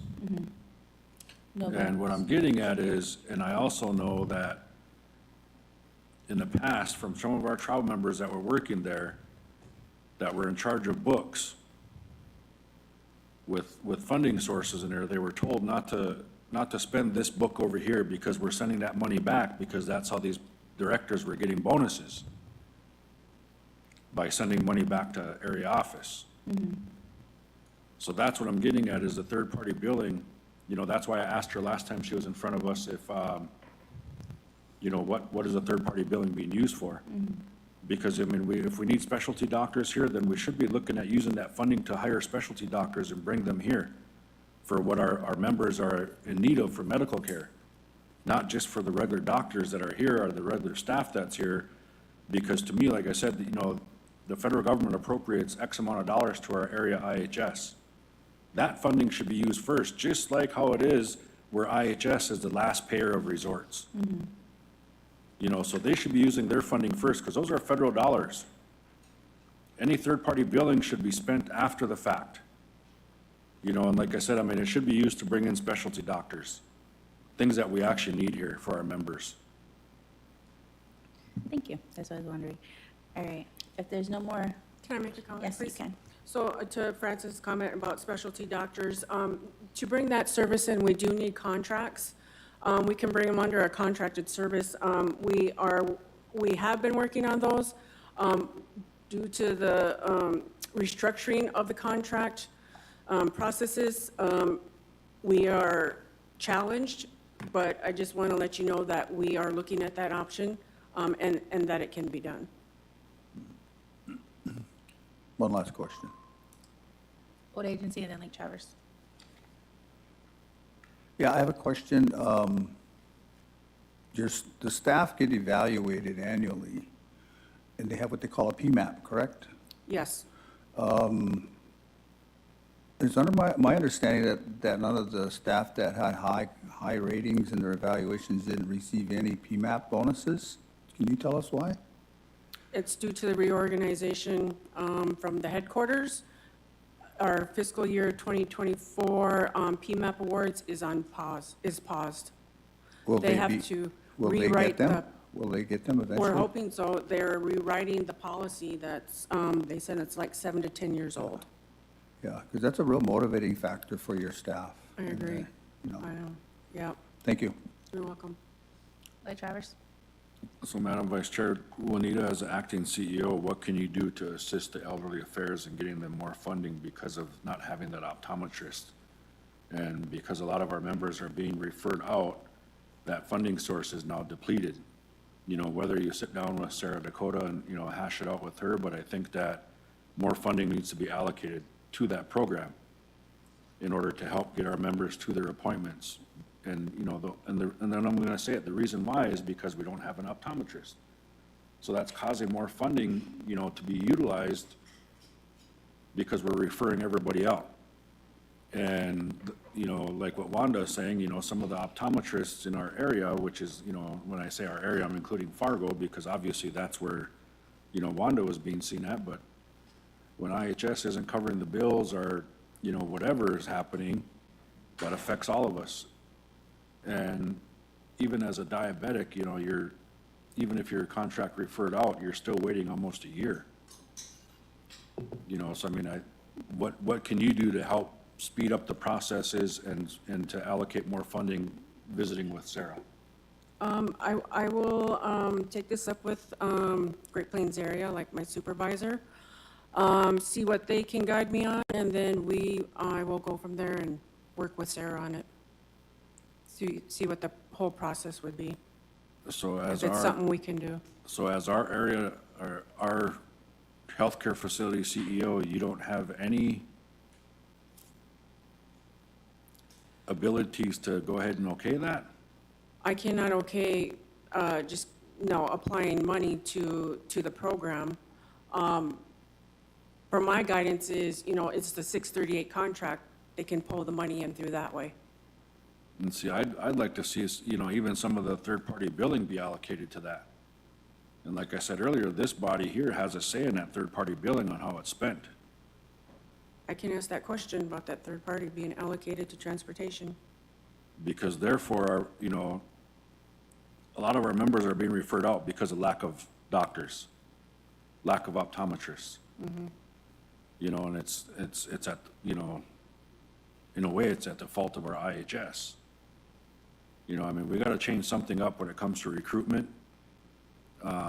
Instead of going to these big area conferences, you know, and not coming back with any results, then, you know, that's where our CEO needs to make some recommendations.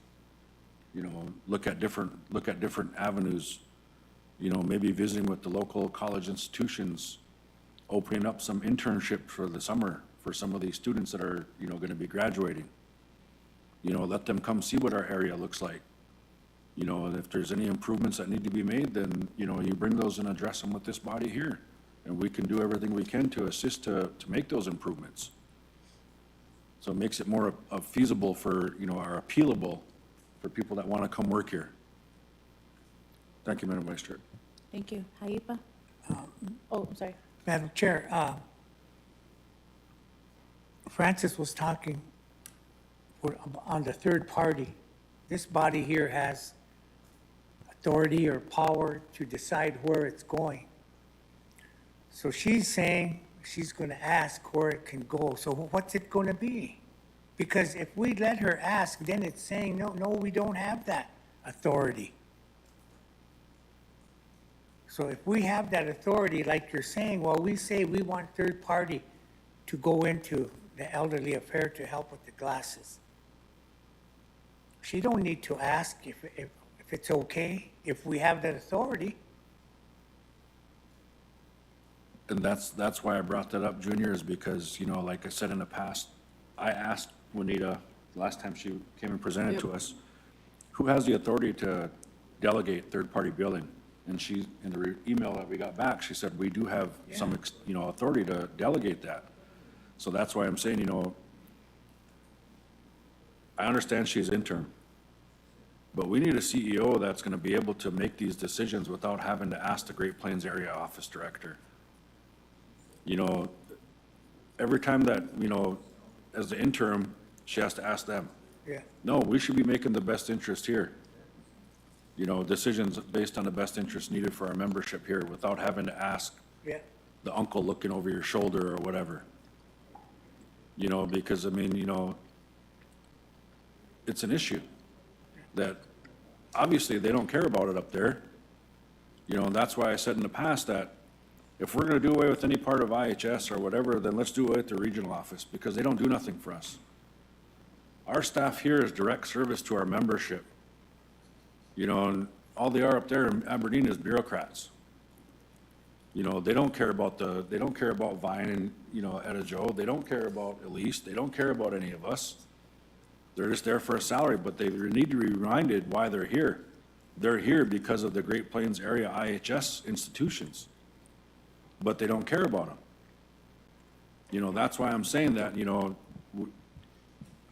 we need to make sure that we get a CEO hired, a permanent one, that can make decisions what's in the best interest of our clinic here.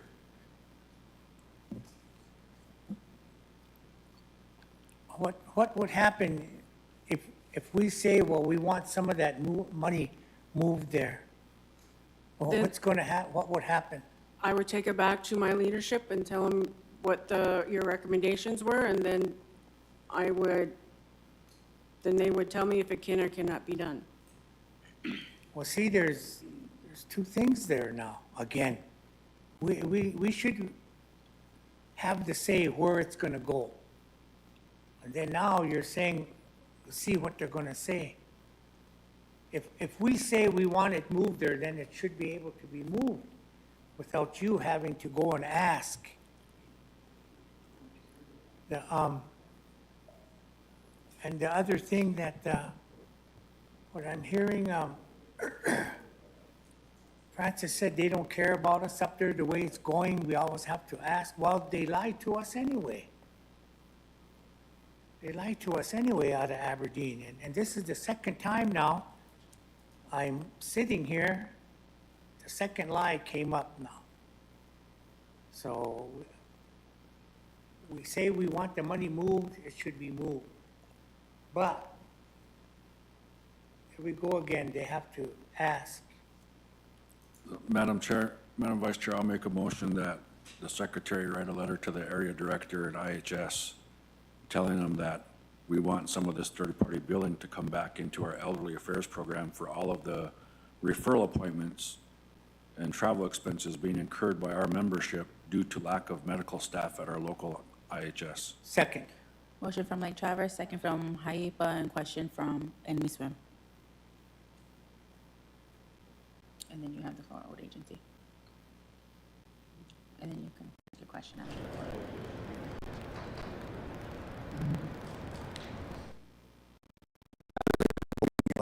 Question, that's it.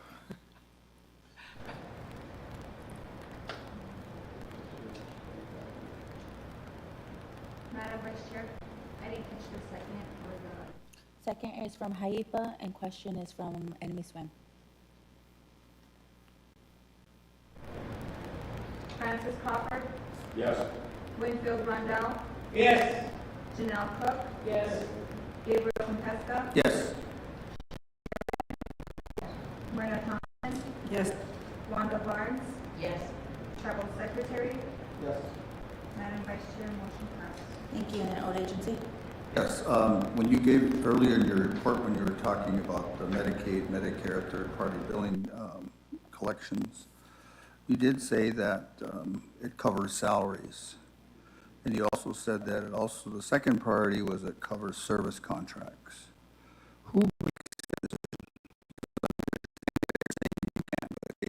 So who made that decision to cover salaries? Did that come from your governing board to them? Or did you ask them if it was okay? And that's kind of where I'm kind of piggybacking off what JR and Francis are saying, so. So that was- the PRC funding, that's different. The third-party collections, that decision comes from how IHS operates. So that has been a headquarters, when I came into IHS 15 years ago, that's the rules of the third-party collection revenue.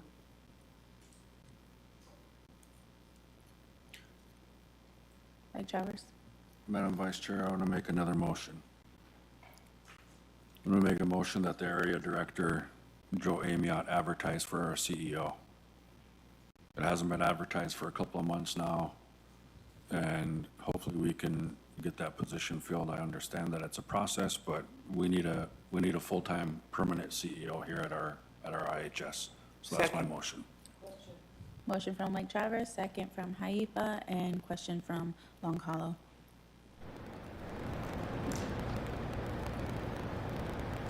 Francis Crawford, Yes.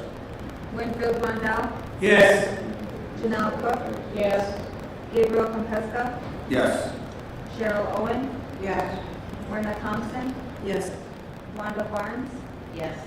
Travel Secretary. Yes. Madam Vice Chair, motion passes. Thank you. Do you have anything else? Oh, I do not. okay. And it sounds like to me that also that it's only gonna get difficult in the next few years. I don't know if you all are made aware, but Trump is limiting student loans, stopping it to the max of 200,000. I believe the average student loans for doctors is roughly about $220,000 to $250,000. So you're going to have students who are not even going to be able to afford medical school in the future. So what we're dealing with is going to get worse in the future. So also want to make note of that. So if there's nothing else, I would like to request a motion to approve the report. Motion? Motion from Second. Code Agency, second from Any Swim, and question from Long Hollow. And we are still on a quarterly basis for IHS reporting? Yeah. Okay. I'll come every month. She did say that too. Compesca, Yes. Cheryl Owen, Yes. Myrna Thompson, Yes. Wanda Barnes, Yes. Francis Crawford, Yes. Winfield Rondell, Yes. Janelle Cook, Yes. Travel Secretary. Yes. Madam Vice Chair, motion passes. Thank you. Next, we'll go ahead and go on to the agenda. I believe tribal health is next. So you will have the floor.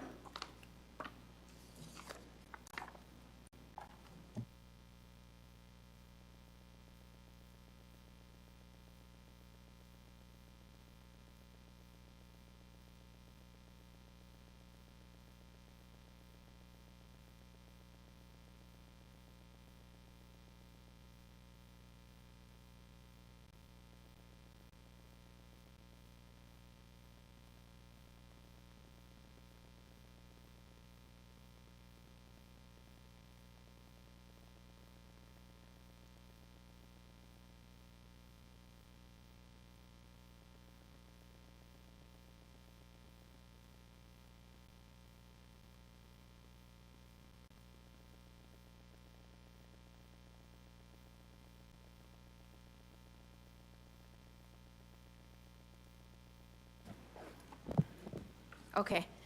Good morning, Tribal Council. I have a few items that I'd like to present to you this morning. The first is approval for the tribal chairman to sign the Oak Tree Collaborative for pending finalization of them purchasing their tribal business license. All tribal health programs will utilize this electronic health record to document the patients with each program. It is not to exceed 65,000. They will also be performing some third-party billing services for us, like submitting our claims, following up on denials, and then going through with that.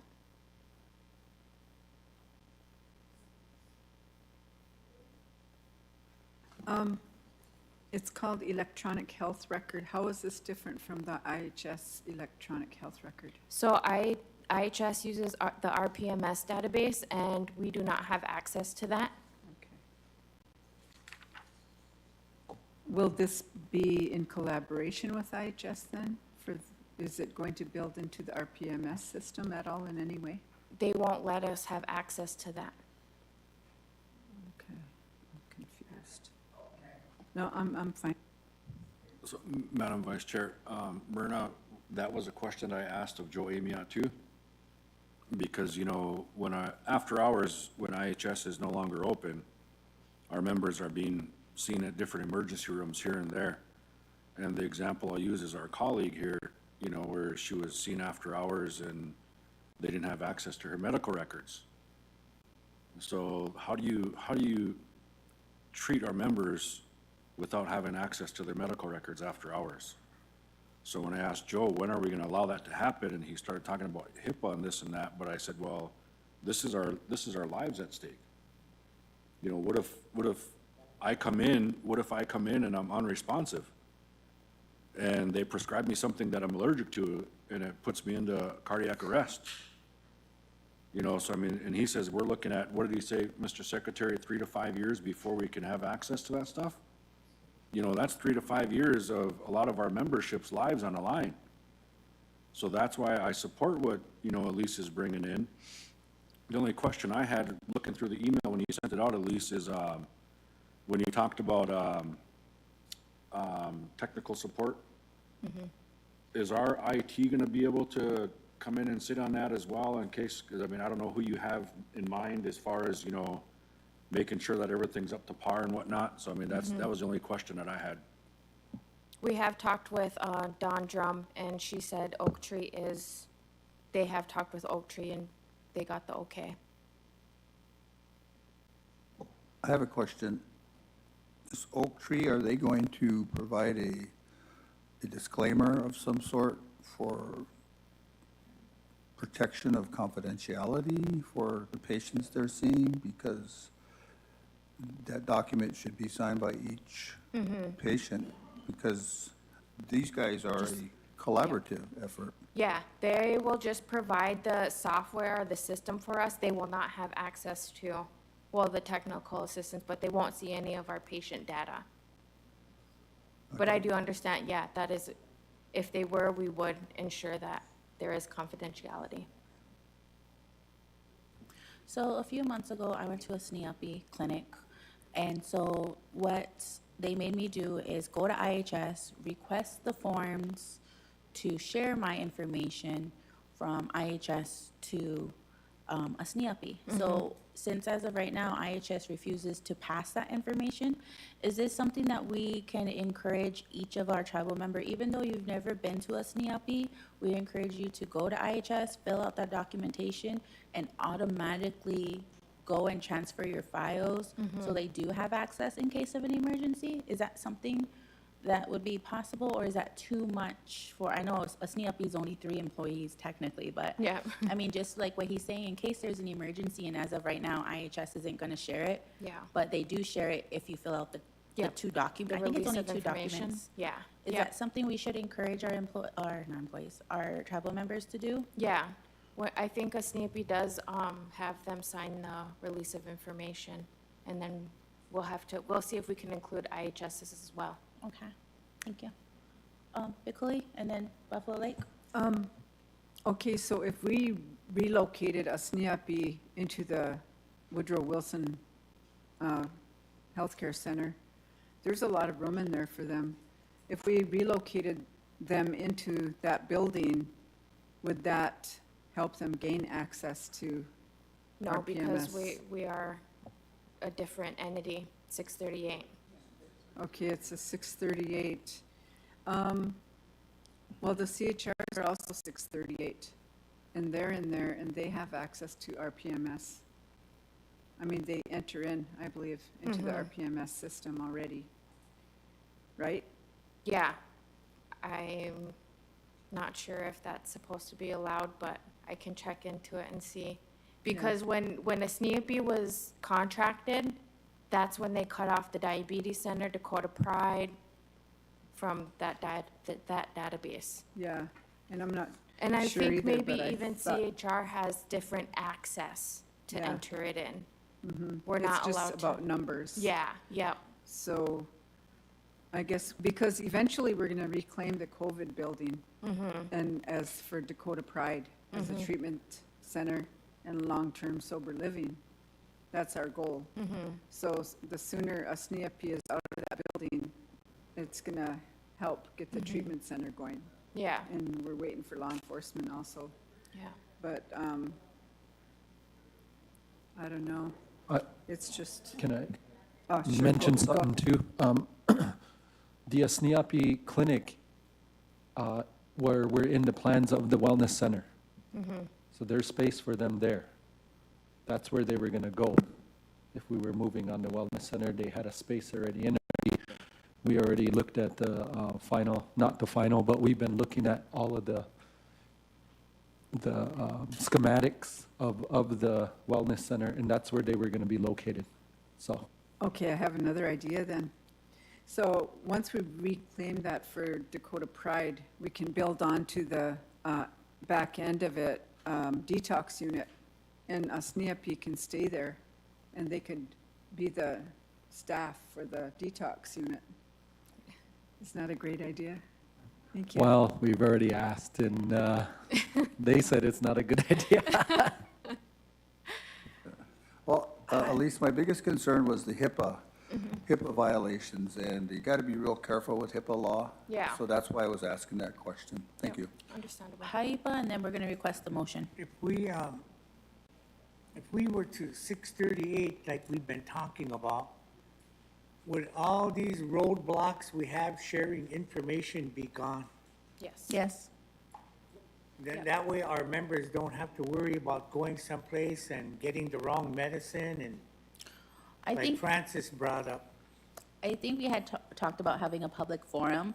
I believe, some of your districts already voted no on it. Some of your districts voted yes. I believe there's only 2 districts that voted yes, but I feel like they were waiting for a public forum to discuss more about the 638. I know it's mostly the IHS employees that really do have a concern on it, but I mean, it seems to be the solution for most of our problems here. But like I said, that would have to be something that you'll have to discuss at your districts, because I think last term, most of your districts voted no on it. So I really would like to Well- have a public forum or have a discussion with the public and not just IHS employees. The ones that were opposing it, all their questions were answered. But yet they come back and still, put out the wrong information. So, okay, all right. Buffalo Lake and then Big Coulee? I guess, my question was like Junior's, if, about the 638, would we have this problem? I guess my thing was too is dialysis program. I know we have no say, whatever over it, but still that's an issue with our dialysis. And some is not being able to see, were they in an emergency room over this weekend, or be able to see if something happened before they go through their dialysis. So, like you said, that's very important. This is our people, it's their lives. So we really need to take a look at that then. Thank you. Just to add to Junior's comment, I did reach out to Joe and Dan Davis. They will be setting up a forum bringing in all the regional people to come to this forum to answer any questions about 638. It's going to be probably at the end of July, first part of August. So we haven't finalized the date, but they're going to hammer down a couple of dates, and then we'll go back and forth from there.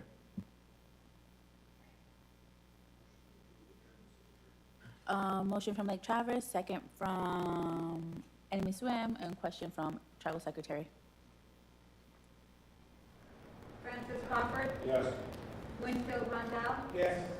Janelle Cook. Yes. Gabriel Compesca.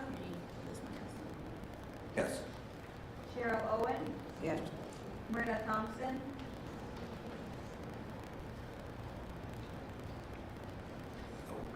No. Wanda Barnes. Yes. Tribal Secretary. Yes. Madam Vice Chair, motion passed. There's a comment from Lake Traverse. No, just a question, Madam Vice Chair. Mr. Secretary just reminded me, a while back, we went on record to go after more transportation funding. And I don't know if that was in reference to the CHRs and MCHs. If you guys remember that? Remember we went on record? They're supposed to start. Yeah, transporting to their appointments. Yeah, but I think that it was just, I think there was an issue there with the lack of funding as well. So has your office or Sarah contacted Dan Davis, and that's why I remembered it, because he's in charge of that. Have we requested more funding for him for transportation services? For transport, regarding like the CHR, or Overall, including CHR, but overall. it's just the recurring base amount? So we haven't requested No. anything extra? No. So Madam Vice Chair, I'll make a motion that these two offices work together and request more funding from Dan Davis for the transportation services for IHS. Motion from Lake Traverse, Second. second from Haifa, and question from Long Hollow. There's a question from Bikuli. Yeah, and Juanita Gott had said that IHS is able to transport, and she just got done saying earlier that they could use that third-party billing money to transport. So they do transport off reservation. Well, if they can pay for more, I would say transport everybody.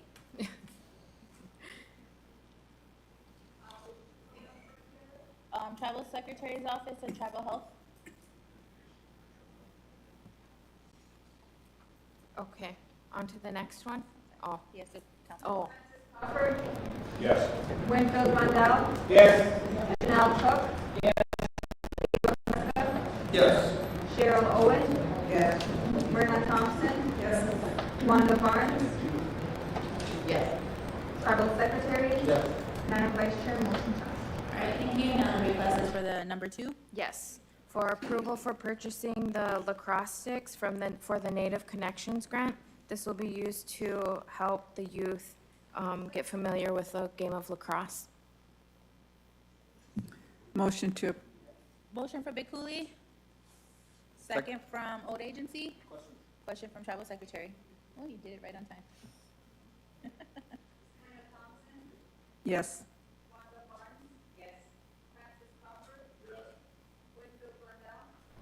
Yes. Janelle Cook. Yes. Gabriel Compesca. Yes. Cheryl Owen. Yes. Tribal Secretary. Yes. Madam Vice Chair, motion passed. My only question is, will Native Connections be collaborating with anybody? Yeah, they work with a lot of the youth department and other youth programs. All right, thank you. Any more questions? Otherwise, request to approve Tribal Health Programs Report.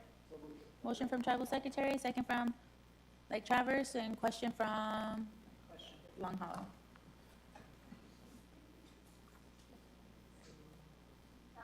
Secretary.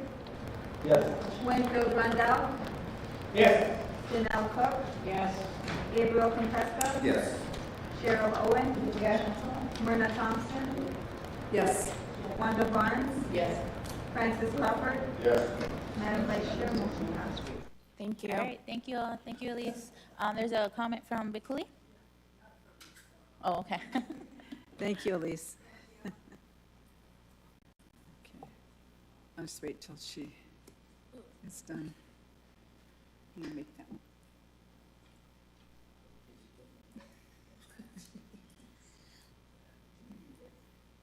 My pants, for some reason, the sewing underneath my, like, the bottom of my pants are undone, so now I gotta sew my pants again. You cool? Okay, I wanted to make a motion. Due to the turmoil in our tribal education systems, my motion is going to state to repeal Chapter 66, the latest approved education code, until further notice. And Motion from Bekuli, Second. second from Haiba, Question. question from Old Agent.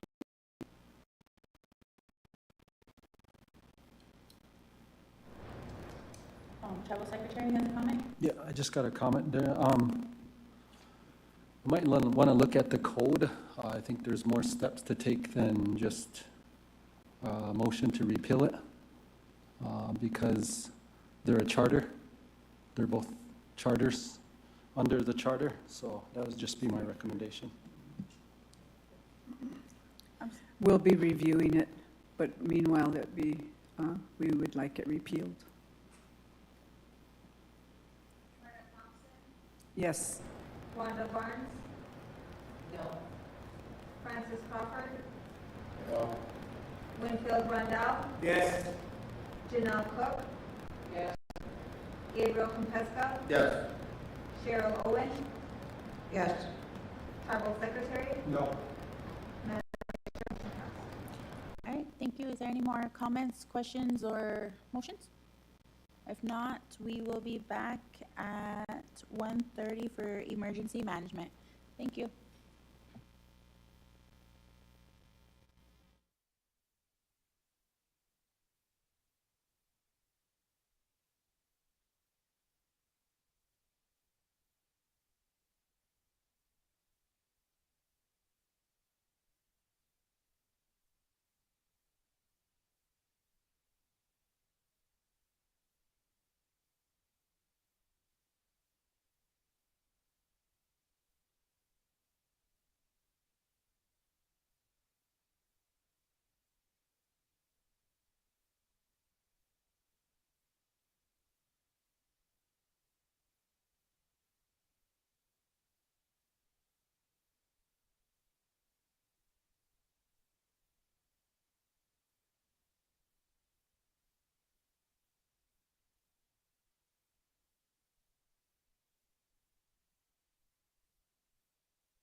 Well,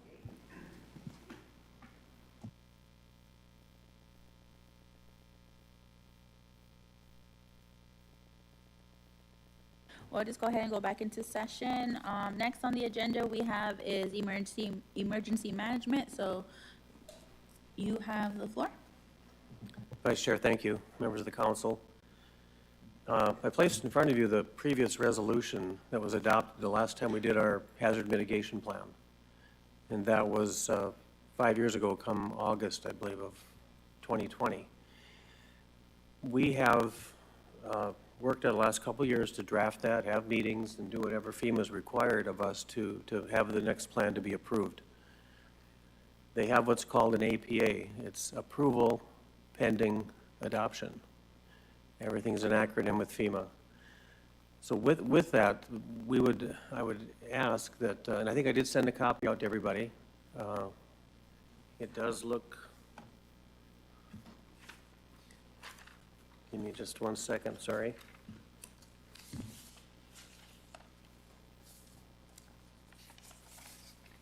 This is kind of the cover of it. So it's our 2025, 2030 hazard mitigation grant or document. This is the document that we can only use, this is the only document that gives us the right to apply for disaster declarations. Without that, there are no reimbursements. So I guess what I'm asking today is that we do the resolution that would we would adopt this plan. FEMA would then go ahead and approve it with final approval. So that's what the final adoption is, pending approval. Thank you. There is a hard copy also. I just took it to the chairman's office. I believe it's supposed to be available to view from tribal members and anybody who has a concern on it. So I did put a note on it that it can be reviewed. You may make copies if you like, but the hard copy is in the chairman's office. So this is a document, if I could just elaborate just a little bit, this document can be updated, annexed, changed to fit whatever is happening today, which is what we're having is a flooding disaster. More mitigation dollars, which will come from this plan, will be something that could be impacting us right now. And so it doesn't just end right now with today's approval of this. This is a living document that we can change, add, and address changes as we need to. You'll all see something in your districts that may need some mitigation. An example of that is up in Big Coulee. We have the cul-de-sac up there that we're going to be fixing here in the next month. That's part of this mitigation plan. And those things are probably going to be evolving, and just as situations change, we can change this document as well. We need to, and it's encouraged within this plan, that every October, November, that we review this document and see if there are any needs for changes into it. And they can be just done as an annex to it. So with that, I would probably ask if there's any questions that you have, and go from there for just a minute. And if there aren't any, I would ask that if you looked at the document in front of you, the old resolution, legal has that now ready to proceed with, pending how the vote comes out if we motion to approve this document. Motion to approve? Yeah. Is this gonna help with our current situation, all our basements flooded and everything like that? Junior, that's a really good question. I'm sorry. Go ahead. I'm sorry, didn't mean to call you Junior. I apologize for that. Yes, it will. This new document will entertain that. What we won't have is any lapse from the 2020 to 2025 plan to the 25-2030. So it's just a continuous document. There will be no interruption in the events that are happening. This flooding that we've had has been regrettably timely, that this document makes sure we have continuity with it, that it continues on and does not lapse, which it will do on September 7th. So we're well ahead of the curve on it, and that's why we're here today to look for a motion to adopt a resolution to approve the plan. All right. There was a motion from Tribal Secretary, second from Lake Traverse, and question from Haipa. Tribal Secretary? Yes. Winfield Rondell? Yes. Janelle Cook? Yes. Gabriel Compesta? Yes. Cheryl Owen? Yes. Myrna Thompson,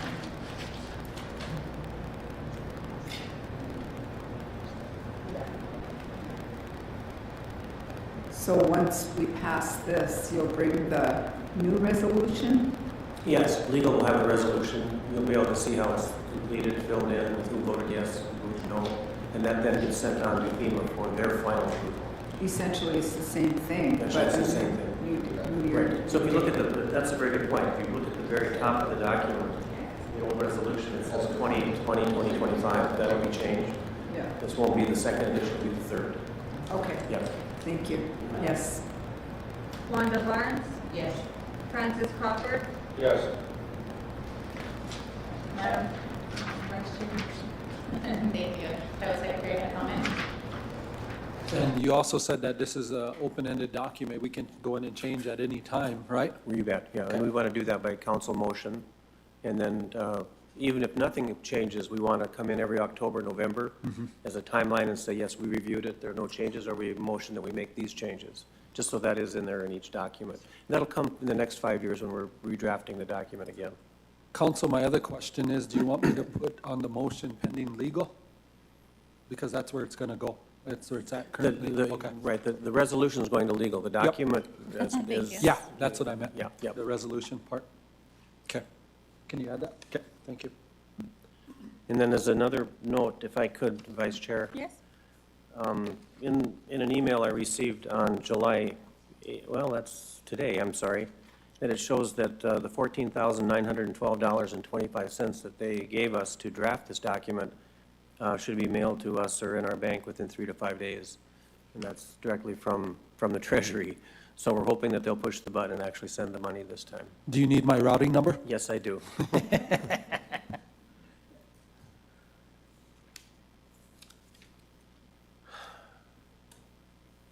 Vice Chairman, Yes. Chairman, do you have a minute? I could talk about something else, the current flooding that we're having right now? Yes. Does that time allow? We drafted a kind of a preliminary damage assessment of what's happened in the last couple weeks. Pardon me, in that we're trying to reach damages of tribal roads to get public assistance, tribal members access roads. We need to exceed about $150,000 to $200,000 to even qualify for a presidential disaster declaration. We feel we've met that need, and I think I emailed to the execs that we are having a meeting on the 15th with representatives from FEMA. There'll be 11 people coming on out, and everybody's welcome to attend that meeting. But I had to give notice to FEMA that I did reach out to the execs. The other part of the disaster declaration is individual assistance. To reach the threshold for individual assistance is really hard to meet. We may not qualify for that, but gathering the data that we did, we probably have about 50 to 60 homes that we feel are at a minimum affected or impacted, and any level from minor, major to maybe one maybe even be destroyed because of the way the crack in the foundation is happening.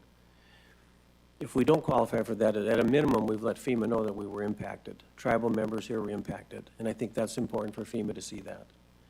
So we did our, I guess I call it a very preliminary damage assessment. We think we've reached that threshold of 150,000.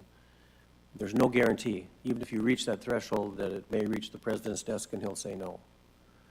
But with that threshold met, our Region 8 people that are coming out see that we've met that threshold, they will move that forward onto the president's desk, if we meet that threshold according to them. We'll know that more probably a week from Thursday. But starting Tuesday, a week from today, we'll be going around with FEMA to do that disaster assessment, basically. Any questions on that? Yes, please. So with that being said, with the motion we made, does that help us? Or do we need to make something separate? Once we've met the threshold, we'll do a request for a disaster declaration.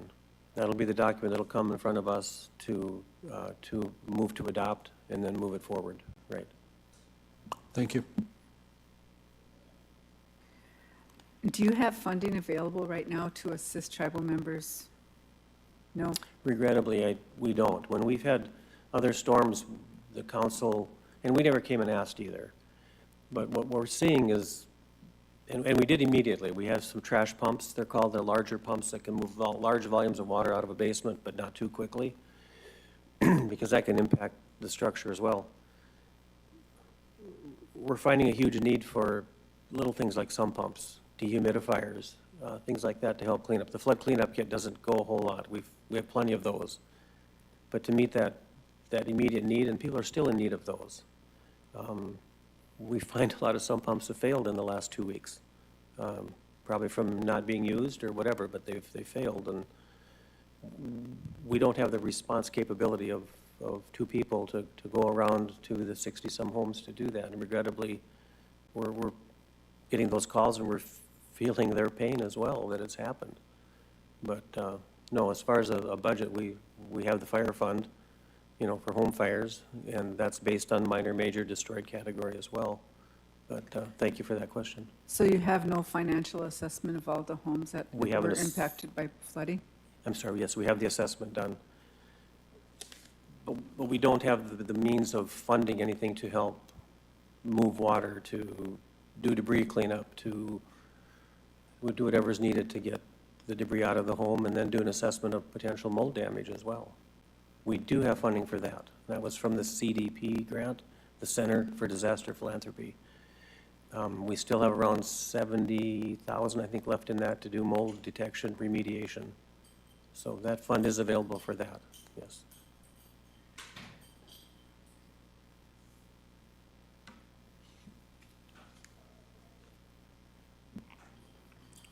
Do you have a count of how many people have flood insurance also? We asked that question on the application, and very few, 1 to 2. And then we bring that up every couple of years, that we should be part of the NFIP, the National Flood Insurance Program. I think there's a lot of benefits that can come from that. There's even a section of mitigation dollars that come with belonging to the NFIP. Building codes, you know, new structures. It's important. I think that's a very good point, Mr. Secretary.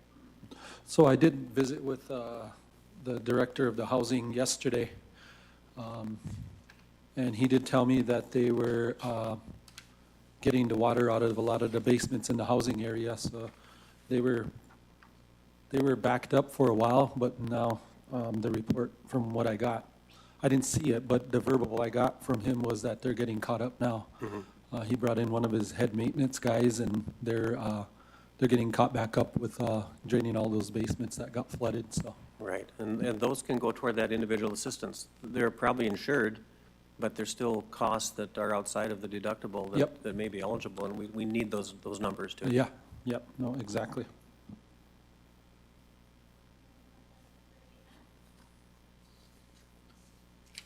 Lake Traverse? No question, Madam Vice Chair, just a comment. So, Mr. Secretary, you asked him about, you know, the private homeowners, if they had homeowners insurance. And I know a lot of them, you know, probably don't have insurance because it's so high. But there is an opportunity to insure your homes through the Housing Authority's insurance company, which is Ameren. And that's pretty reasonable. Their premiums are pretty reasonable, and anybody can insure their homes through there. The application process is right on their website. It's good to All right. know. Oh, sorry. No, I'm just saying that's really good information, good to know. We try that, and a lot of them don't have the homeowners, so. Okay. If that's all, request a motion to approve EMS's report. Motion from Lake Traverse. Second. From Enemy Swim, and question from Travel Secretary. Francis Crawford. Yes. Winfield Wondell. Yes.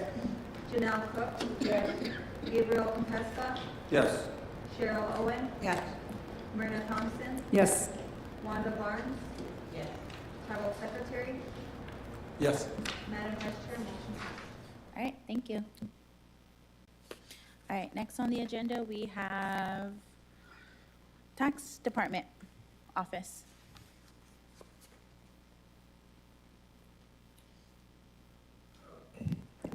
Good afternoon, Council. Appreciate your time. I have a few action items for you today to consider. The first one is for the tax website It's upgrade slash rebuild. The old one was outdated, wasn't very functional.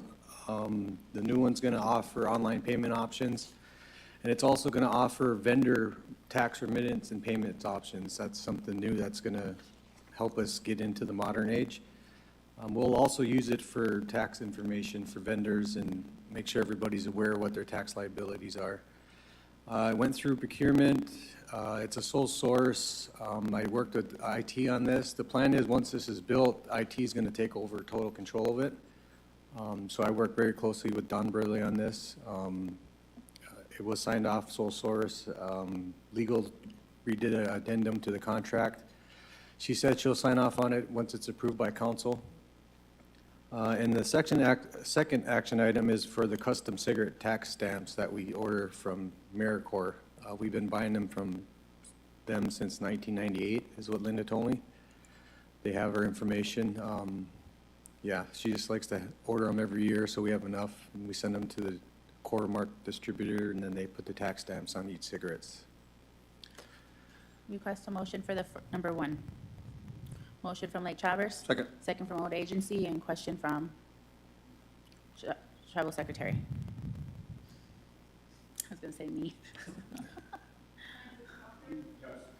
Winfield Rundell. Yes. Janelle Cook. Yes. Gabriel Compesca. Yes. Cheryl Owen. Yeah. Myrna Thompson. Yes. Wanda Barnes. Yes. Tribal Secretary. Yes. Madam Vice Chair, motion passes. Thank you. Motion for number 2. Motion from Lake Traverse, second from Second. Old Agency, question from Bikuli. Francis Crawford. Yes. Winfield Rundell. Yes. Janelle Cook. Yes. Gabriel Compesca. Yes. Cheryl Owen. Yes. Myrna Thompson. Yes. Wanda Barnes. Yes. Tribal Secretary. Yes. Madam Vice Chair, motion passes. And on the last page is the tax revenue allocations. I remember we talked about it at roundtable. I've been meaning to get that to you guys. It's been kind of busy with the holidays and everything going on, but that's just for your information. A question from Lake Traverse. Just a comment, Madam Vice Chair. Jerry, make sure these contracts are shared with the tax office for taxation purposes. Yeah, definitely going to tax this one. All right, if there's no more concerns or questions for Tax Department, I'll request a motion to approve his report. So moved.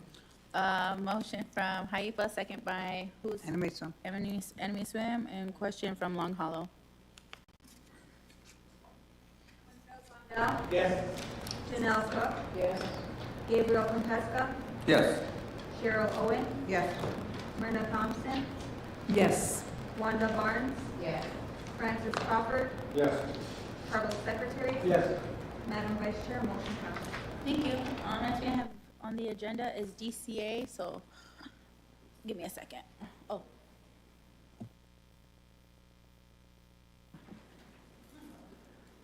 Vice Chair?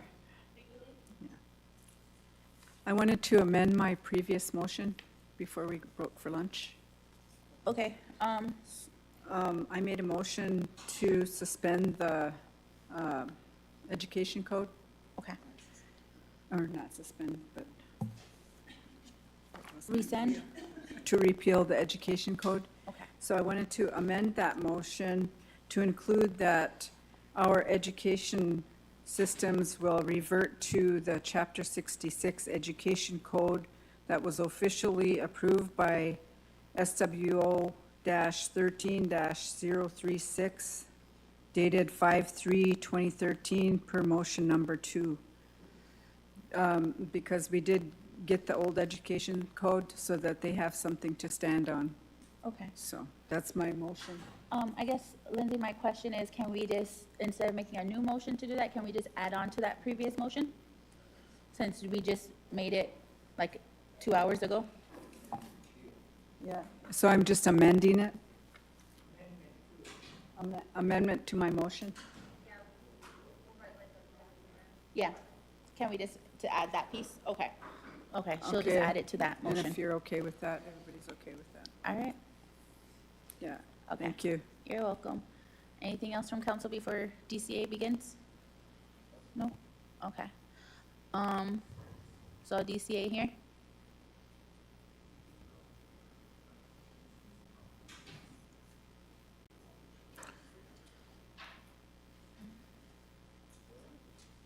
One, two, three, four, five. Are we waiting for any more members, or is this it?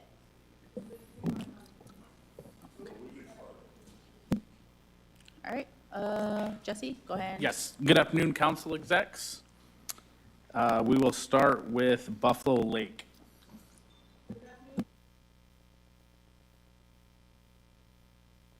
Lisa? Thank you. You guys can't hear me? Okay. Buffalo Lake District had their meeting on June 18th, and it was a short meeting for us, so we did not have any tribal council report or committee reports. Motion number 4 is to accept regular membership, Renee Eastman and Henry Hayden. Motion number 5, to direct the Buffalo Lake Council representative to make a motion or to vote to approve the BIE 638 contract that supports the technical assistance to the Teoshpazina and Enemy Swim Day Schools and the public schools on our reservation. A concern from motion number 16 in our district minutes that the family did not want those leases to be canceled in reference to the incident that happened there. Housing concern we had, because this is twice now we've heard about this. A little girl had gotten bitten by a dog again. It seems that dogs are starting to become a problem, especially in the bigger housing areas.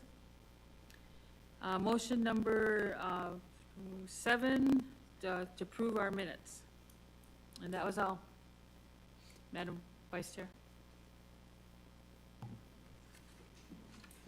Motion to approve Buffalo Lake minutes? Motion from Buffalo Lake, Second. second from Enemy Swim, and question from Long Hollow.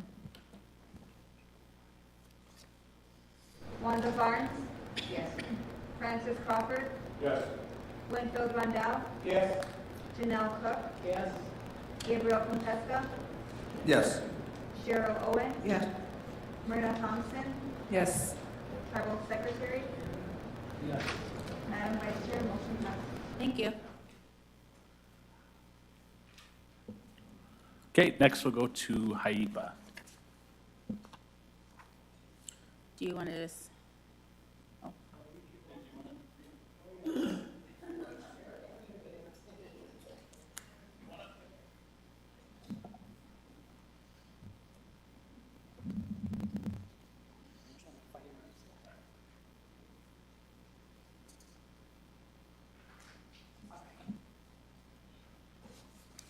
Good afternoon. Okay, motion number 1, that System Upton College does not shut down the nursing program. Motion number 2, that Eric Shepard, System Upton Housing Authority, provide monthly reports to Tribal Council. Motion number 3, to cancel all David Argo's tribal leases effective at the end of the 2025 growing season. And motion number 4 is to put the stand your ground law into tribal law. Motion number 5, for BIA to investigate all of the BIA jails for mistreatment. Motion number 6, for tribal council to direct tribal chairman to do an evaluation on Chief of Police Gary Kikowski for his past performance and his failure to address concerns from tribal members. Motion number 9, to have tribal council reevaluate the funding of proposed PD. Oh, Karen's here now.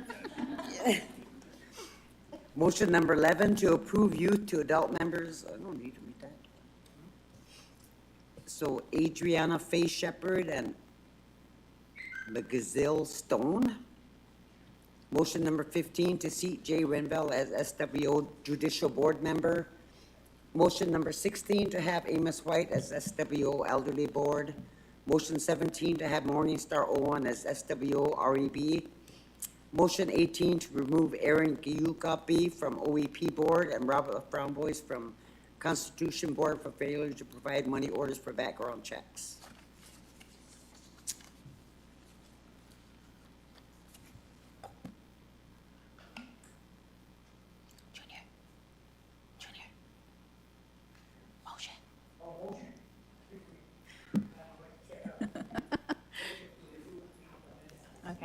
Motion from Haiba, second from Second. Enemy Swim, and question from Old Agency. I don't need you guys fighting. Winfield Rondell. Yes. Janelle Cook. Yes. Gabriel Compesta. Yes. Cheryl Owen. Yes. Myrna Thompson. Yes. Wanda Barnes. Yes. Francis Crawford. Yes. Tribal Secretary. Yes. Madam Vice Chair, motion passed. Thank you. Okay, good afternoon, council.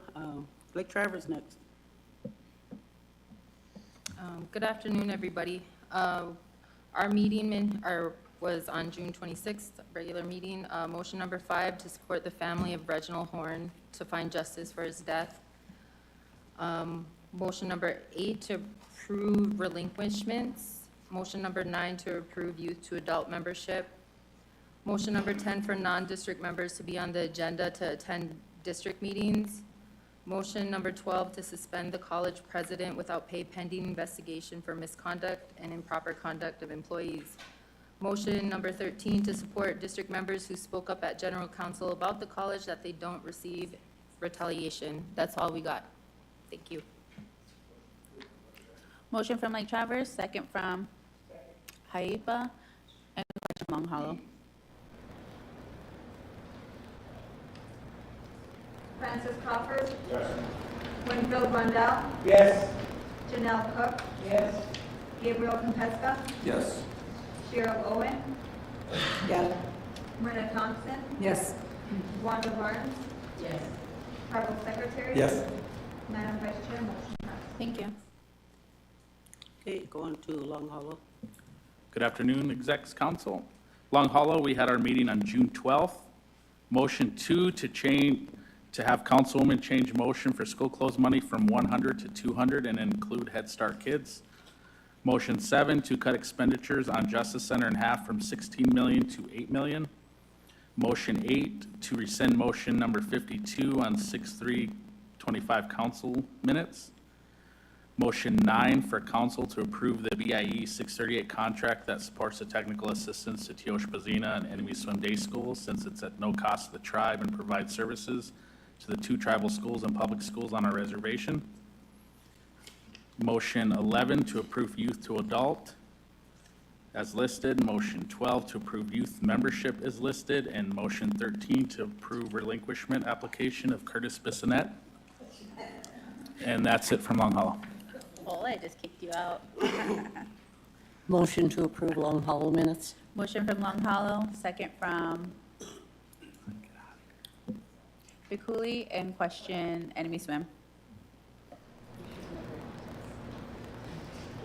Janelle Cook. Yes. Gabriel Compesta. Yes. Cheryl Owen. Yes. Myrna Thompson. Yes. Wanda Barnes. Yes. Francis Crawford. Yes. Winfield Rondell. Yes. Tribal Secretary. Yes. Madam Vice Chair, motion passed. Thank you. Okay, going to Old Agency. Good afternoon, Tribal Council and executives. Old Agency District had their regular meeting, June 23rd, 2025. Motion number 8, to have Teosha School Board Member Kendall Cypress take the motion to Teosha School Board. The Assistant Wapton Oyate School Board Member to remove Colleen Eastman, her many lightings for her continual unethical behavior as stated in Chapter 55 Code of Conduct towards Teosha staff members for creating a hostile work environment, for repeated attempts for retaliation against staff members, and for sexual harassment against a staff member. Evidence of her behavior was provided to Old Agency District in April of 2025 at the Old Agency District meeting. Teosha attorney Gordon Nielsen has evidence of sexual harassment by Colleen HML, as she was supposed to apologize to staff member in question. Motion number 9, to enforce the anti-retaliation policy and to investigate or suspend and have councilperson Gabe Kompeska look into anti-retaliation policy and advocate for Teosha staff. Motion number 13, this has to do with Old Agency. Corporation. Board members not to have any hardships or any other funds from Olensi District until investigation is done and are held accountable for putting Olensi District in this situation that we're in. Board members Verna Francisco, Jenny Payne, Will Fish, Susan Williams, Danny Two Stars, and Sunny Hill. To move out of Dakota Bank and talk to and negotiate with surrounding banks and to give the executives time to get caught up on other things.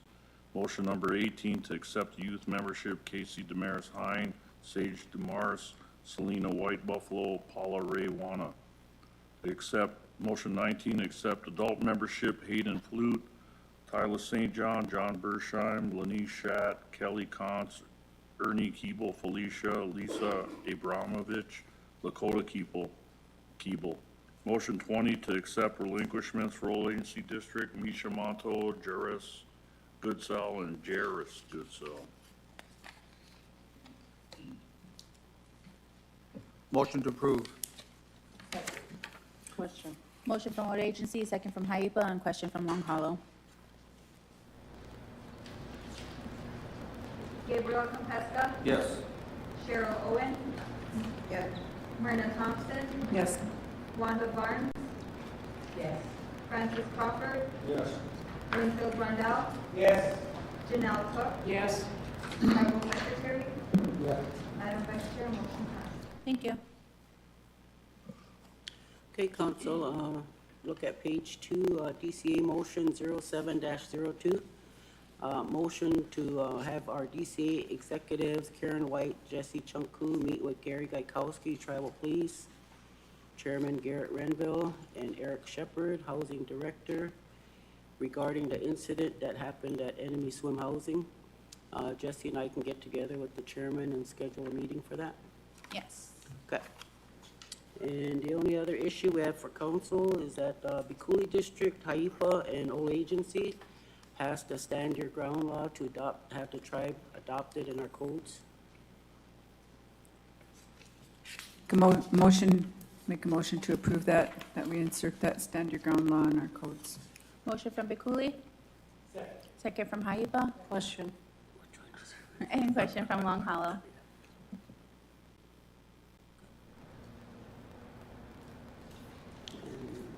Myrna Thompson, Yes.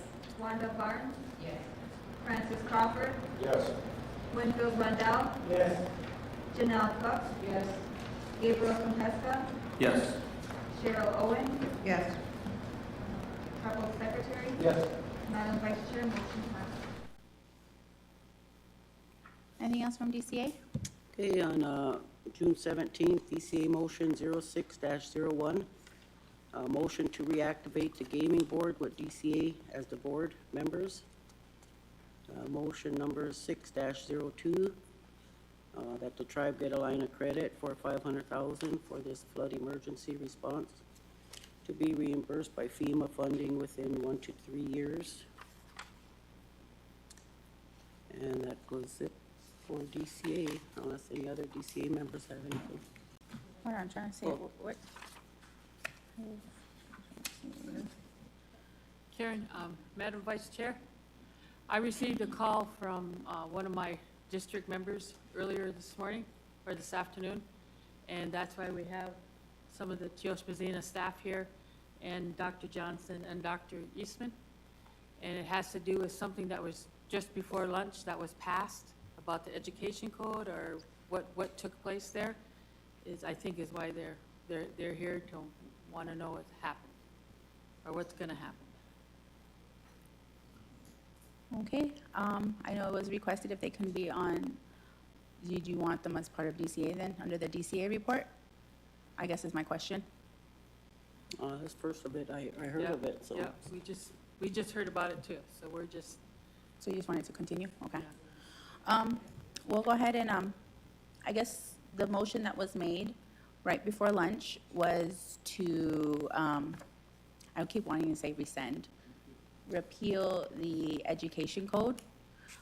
They just made an amendment to it. As soon as you all had walked in, there was a motion to, an amendment to go back to the previous code, which was approved in 2013, I believe.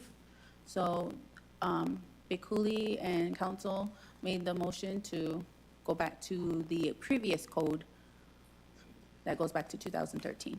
That was just approved. Dr. Johnson, would like to say a few words? I'm sorry, I'm just not feeling well. I was in the emergency room yesterday, but I came in for this. I don't understand what the attack is on education. And when you rescinded the code, you took out everything. And then when you amended it back to 2013, the major thing that I can think that it affects is our truancy and our laws and our truancy. My first contact was, or actually about my third contact was Dwayne. He said, "Do I have a job anymore?" And then one after another, my staff were asking me the same thing. And I fought long and hard to have an education department, have an education code, and fight for our schools to do all they can do. You look at the general counsel report, you find the page on revenue. That's my name all over in there. That's how many hundreds of thousands, millions that I have brought into this tribe. It's well over 30 million that I alone, by my efforts, have brought into this tribe. I've created that many jobs for our tribal people and that many services for our tribal people. And I don't know what this attack is on education. It's becoming very personal now. And, you know, I have no authority of the actions that tribal college takes. I have no authority over Teoshpazina and Enemy Swim. If you want to blame education for things, then give me that authority, and then I can make those changes. For the first time in at least 5 years, Teoshpazina has seen growth in reading because we brought a specialist in. We have not had that because I fought long and hard with them. This is what we need to do. This is what we need to have. You know, I've been working with them, but the thing of it is I don't have any authority. All I can do is recommend. And it just feels like it's a very personal attack. I requested a roundtable so we could do this in a private manner. And it was scheduled and then taken back. And when I called Christine, and she said, "Oh, well, they don't want a roundtable with you." Well, do you ever want to hear the truth about things? Do you ever want to hear that truth? So the 2013 version probably took out all of our truancy codes, probably took out a few more things. The question is what happens with my employees? You know, we have a bigger battle to fight. We're trying to fight with Trump for education funding. And that's what this should be about, not me standing up here fighting for my department when I should be still at home in bed. But you look at them, they're here, and they want answers. They want to know why our education code is being attacked. What? Every tribe in the nation only looks up to us as the leaders, as the education leaders. All across this state, they look up to us. They look up to us in our department.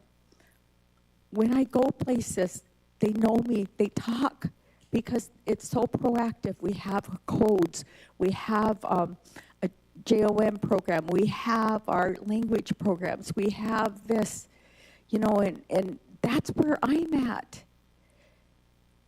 Tobacco grants. We're on our third tobacco grant for just this year. And I had my staff to start working on find the list of the millions that I have brought in this tribe for our benefit. and you're going to take and wipe me out in one motion? My employees should have a right to a response. What is it? You want to attack the school boards? You want to attack Tioch Bazina? Do you want to attack Enemy Swim? Well, Enemy Swim is going to be highlighted as one of the national schools that's doing well. That's coming out. Our schools are improving. It's taken a while to get programs in to do this. And you're going to attack my whole department like this. I don't understand. I don't understand your rationale, and you won't answer me. You won't answer me and have a roundtable so we can discuss this as adults. Instead, I feel like I have this knife in my back.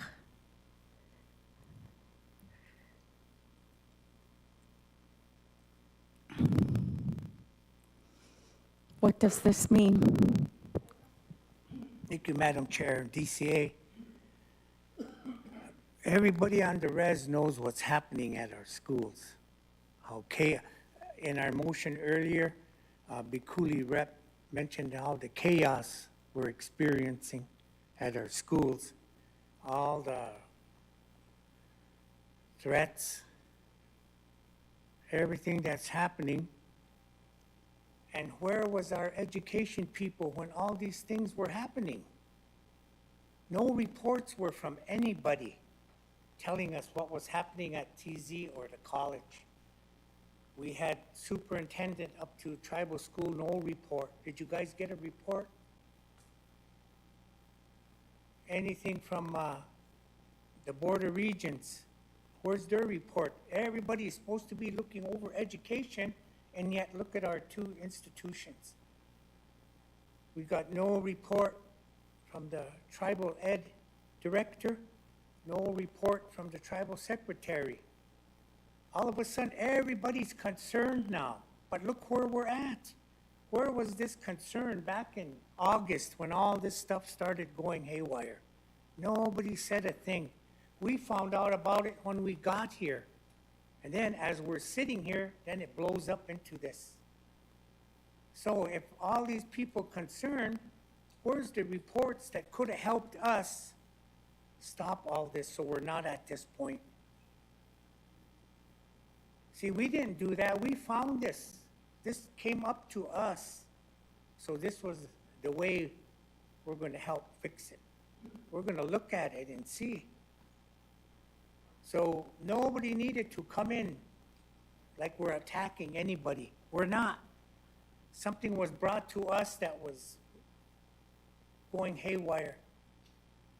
So this is the steps we took to try to help it, because the ones who were supposed to, nobody said anything. Sorry. We'll have tribal secretary, then we'll have Lake Traverse Council, and then we'll have Dr. Johnson. I just want to comment on Haipa's comment he made about not giving council a report. There was a motion made by Lake Traverse to look into this and give you guys a report back. So that's not true. I did a couple months ago. So, and when you look at it, this is all internal. You have a board for a reason. Council gave that authority to those boards. And this is all internal. This shouldn't come to your guys' table, regardless. The board has that power to do that. And so that's what I explained into my report, is that those boards, and it's an education setting. So you guys, I know there's concerns there, but give those to your board reps. That's what you guys elect those guys for. That they should be able to handle those situations, and it's all internal. It was all internal. So I guess I'm taken back by me not providing anything. I did. I provided you guys a letter. I read the letter. So thank you, Madam Vice Chair. Lake Traverse, Dr. Johnson, and we swam, then Haipa. I just wanted to make a comment about that. I was on Teoshbazina School Board for Lake Traverse District. I'm currently on the Assistant Wapton College Board for Lake Traverse District. When it comes to the council reps not knowing situations that are going on at TZ or SWC, do your board reps come to your meetings and tell you what's going on? Because I've been on boards with the district since 2020, and I know Francis can attest to that, is that I report every month the situations to my council rep every time. So when people are saying there's miscommunications, talk to your board reps.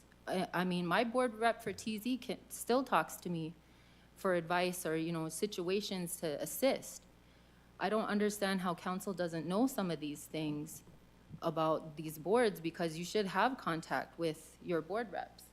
And also, I just wanted to say, I feel bad for Dr. Sherry Johnson that this is going on, because education department has been a big help, a big service to me in with my son who goes to Siston Westside, who's autistic. He's gonna lose out. Autistic kids are gonna lose out losing some of these guys, and I don't think you guys think of how that's gonna impact the parents who need that assistance, stepping into rooms where, these superintendents in non-tribal schools, they don't care. So it feels good to know that someone has our back when we go into those rooms. So losing this, or if anything happens, you're gonna hurt special needs parents. I just wanted you guys to know. Thank you. Thank you, Council. I want to say that I report every month to this council, every month. I provide a monthly, and my staff all does, a monthly report to Tribal Secretary. But I also come before you every month just to report and talk to you. And I feel offended that, people are saying they don't have anything from education, because we do the state of education report every year, and we have for many years, because that was in the code. Where is the state of education? And so we do that one. We do more than any other department because of that. And then when you didn't provide the resolution and approve the resolution, you took services away from our schools. And it wasn't only Teoshbazina, it was Enemy Swim Day School. Who turns down free money? $188,000. That's how much money you just, by not approving that resolution. 2 staff members out of my department. So without that resolution, then our program doesn't have those services either. That's free money from the Bureau. Thank you. I'd like to respond to some of that. I'm sorry, Sherry, that you feel offended, but that's not our purpose. Our purpose was because of everything that's going on. We answer to the people. There's another side to the story than just this, and we're here to listen to both sides. And the first thing I wanted to say was they said no political interference. Who brought it? Dallas brought it to our district. All we wanted to do was look at that resolution and read it. Because when we came on board, resolutions were coming in front of us without us looking at them first, giving us the opportunity to read them. That's one of the reasons why it didn't get a second, because it came real quick here. So I was trying to read it when the motion came. I didn't even get to finish reading it. But then it got political. And that wasn't saying that we weren't going to pass it. We wanted the opportunity to read it first. That's my perspective, my looking at it. And then it got political real quick. It's like, wow, we didn't say we weren't gonna pass it, we wanted to read it. And then we got attacked on it.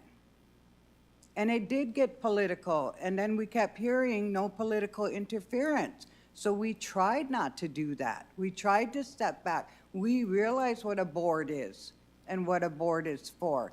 But apparently it's not working because we still have tribal members complaining out there and we hear it. So something's not working. And it's all disruptive. I've never seen it so disruptive on both sides. And we're here just to try to fix it. We are not taking sides. We want to evaluate the situation and look at it and seeing why it's like this. There's chaos out there. And it's just not within the school, it's with our people too, because we serve the people. And who's on these boards is our people. Who's complaining is our people. So we're in a rough situation in between there. But it shouldn't come to this level. It shouldn't. But it has, even from the ones that preach, don't let it get political. But that's my stand on it. That's why we did this, because we wanted to clarify things and try to make it work. Something's not working. That's why it's like that. Oh, no. Dr. Eastman, old agency, and then Travers. And then after that, we'll move forward. Okay, DCA, you know, in our tribal organization, when any of our employees at any of the casinos or here at the tribe, when they're terminated, removed, they all have a chance to go to grievance. Well, during that time, if they go to DCA, they go to council, they go to their district, that's political interference. And so they lose out right now, they're done. That's what's happening here. This is political interference. Like Cheryl mentioned, all of a sudden Dallas shows up at their meeting. See, that's political interference. When we didn't vote on that in the beginning, like Cheryl was talking about, well, that was done. That's done. And that was before any of us got here when that stuff happens. So this is political interference coming out like this. And everybody was coming, like Cheryl mentioned. Nobody was satisfied out there, the people. And that's true. Secretary said they have a board, there's boards, but the boards are ineffective. That's why it keeps coming here to us. You know, I don't care if it's my relative on there or not. Ineffective is ineffective, and it's hurting the Oyate. It's hurting the people. So, thank you, Madam Chair.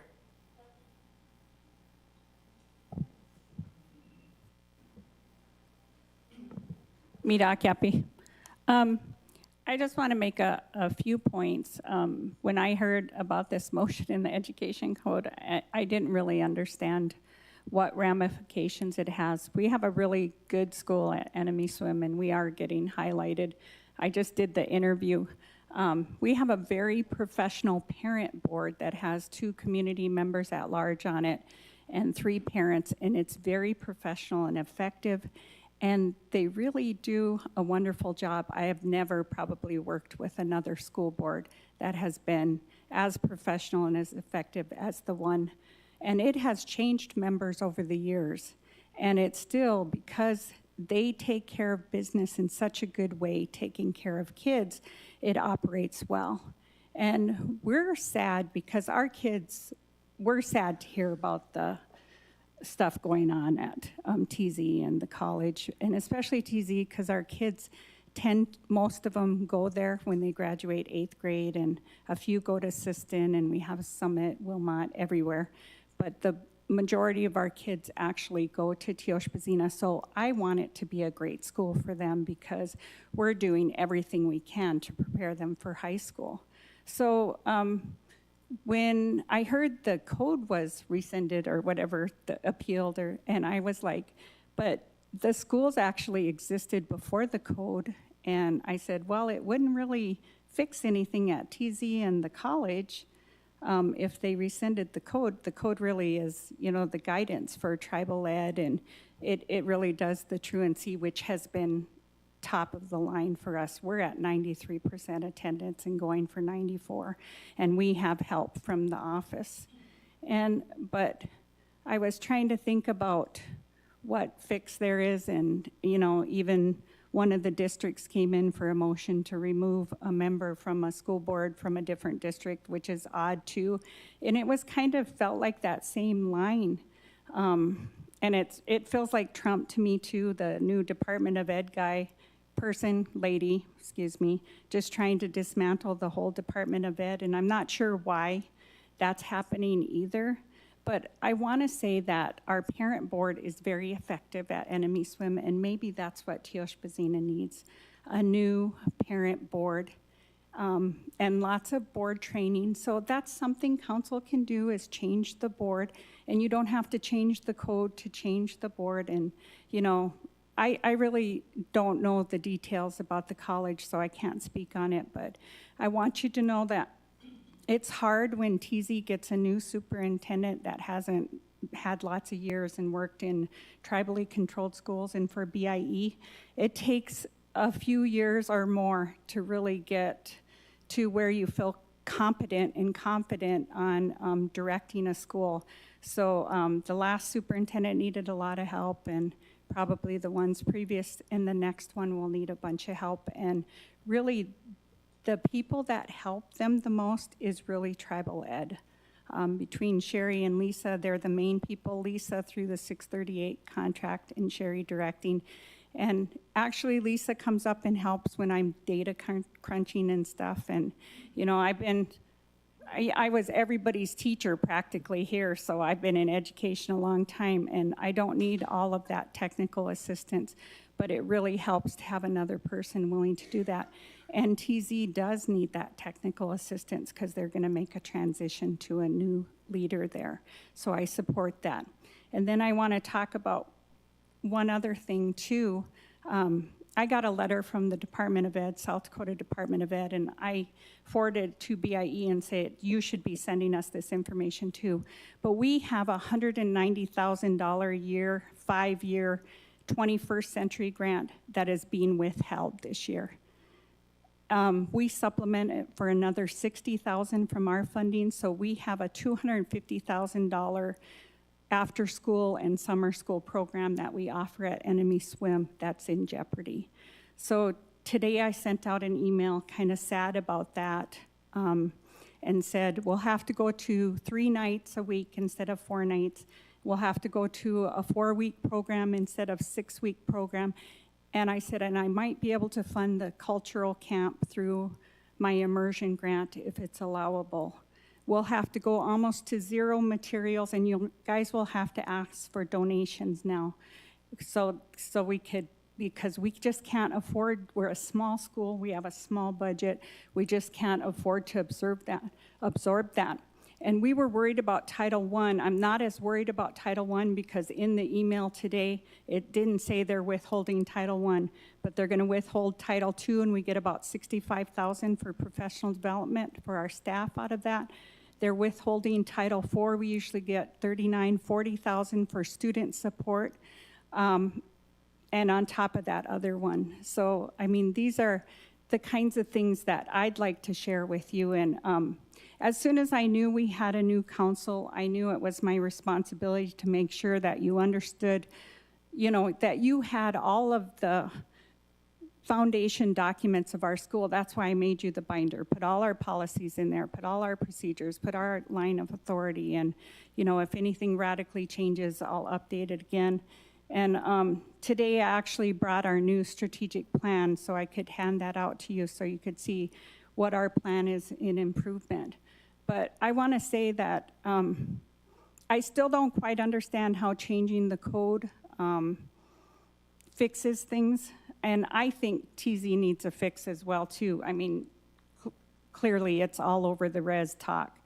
And I want it to be a good school. And I want to tell you here, right now, that it has so much capability of being a top school. And it really did start on the right track this year with some changes. And there might be a bunch of Craig haters in this room or across the reservation, but he was actually trying to do some good things there. So not everything you hear is accurate, GAOP-wise. But one of the things that I brought our literacy consultant down to Tribal Ed, and we had a training with her, and he was like, I have to have her. And I was like, yeah, I have to steal all our great consultants. So they actually, she is working with them, and it's nice because then it's more seamless. She's working with our elementary, she's working with their elementary, and she really does make a difference. And then they have Heather Robbins working on classroom climate. And there's a lot of hope there for it to be a great tribal school that we could all be proud of. It's where I started teaching a long time ago. My students were almost as old as I was, I'm telling you. Look at Tom shaking his head. No, it's true. They were almost my age because I was just out of college. And it really belongs to all of us at the tribe. So we want it to be a better school.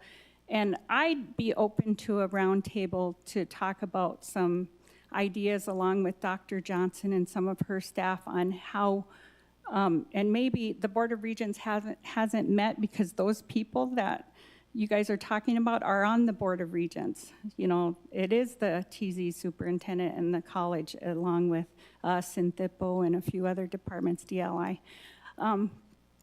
So it's hard to have a meeting without those key people and then about those key people. But anyway, I'm open to doing a roundtable with people that are interested because I have some good ideas along with the rest of the people that are in education about how to improve schools. I have a school improvement specialist certificate. And that's mainly what my focus has been on in all the schools I've worked with. And then while I have the microphone, I have one other just enemy swim issue that I want to talk to you. The other reason why I need a roundtable is because I have a resolution from the tribe drafted for a 105L lease. I'd like to have the time with you guys to share it with you and why it would benefit Enemy Swim Day School. I already had, we have school lawyers out of Jacobson Law Group, Joe Halloran, and he sometimes works with the tribal legal too. But I had him go through all of it, and then he has it ready to go to legal here to look at. But I would love to have a roundtable to talk about that as well, so that one of the things, the 105L lease, our construction payment for our loan is going to be about $480,000 a year. That's principal and interest. But the 105L lease could take care of all of that, plus pay the lease payment, plus pay all of the facilities costs that at 100% and not like the 43% we get from BIE. So I would love to schedule that with you guys. I think that's all I have, but I'm going to hand out my school improvement document I brought with me. Thank you. Lake Traverse, Old Agency, and then moving forward.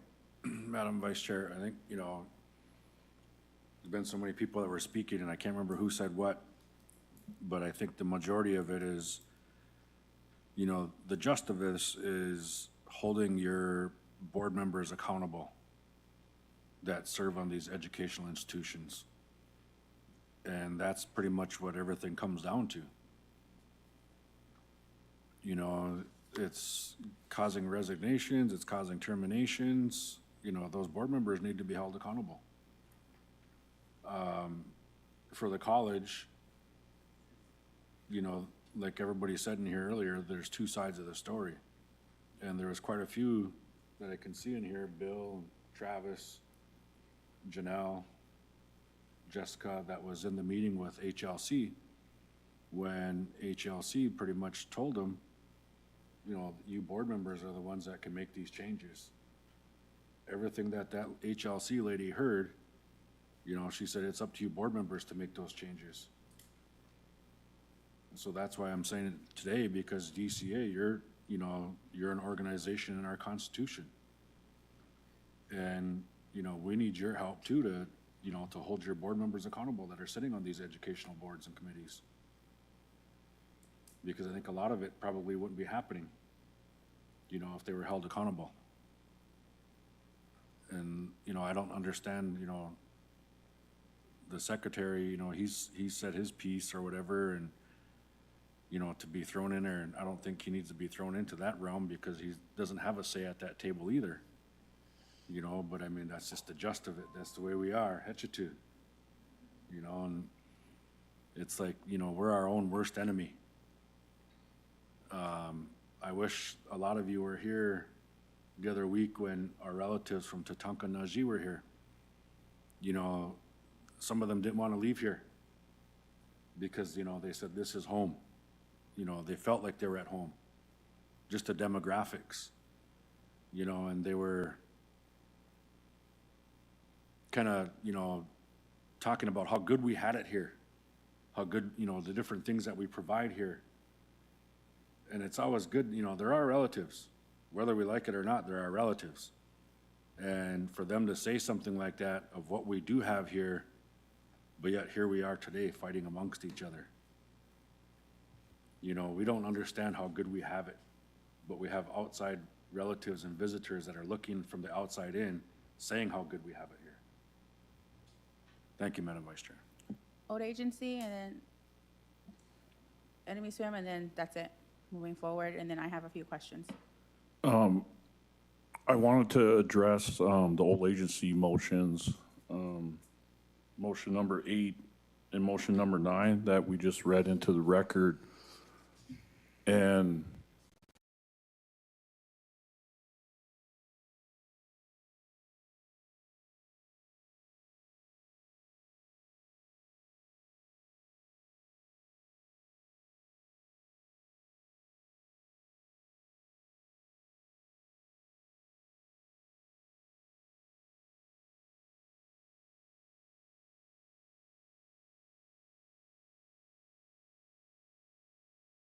I agree with both sides of this issue on certain things here. Number one, holding our board reps accountable.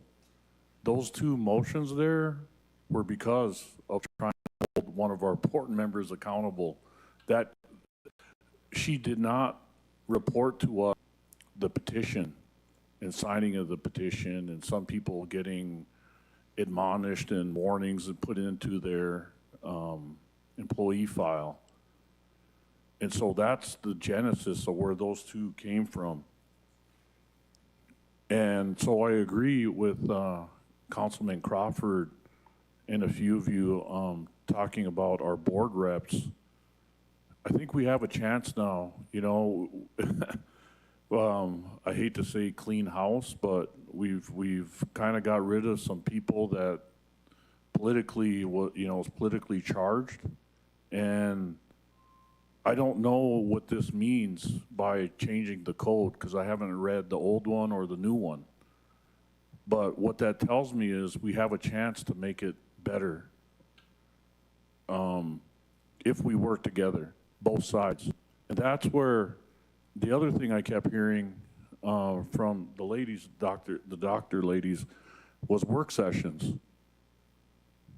I've been trying to get work sessions, and for whatever reason, I get canceled.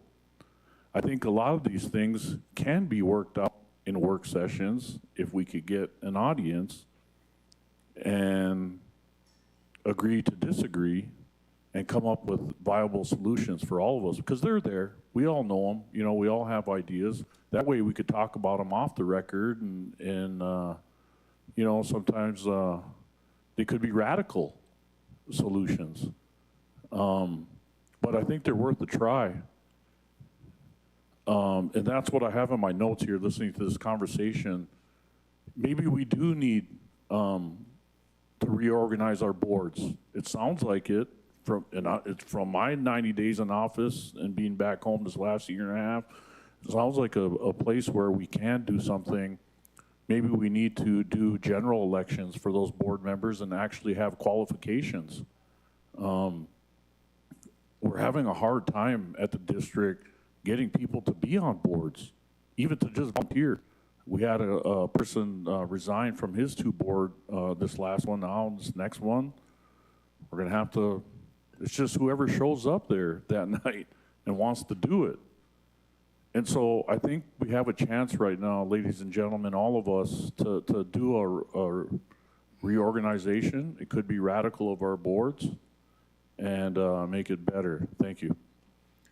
Enemy swim, and then I have a comment, and then Bill, and we're done. Oh.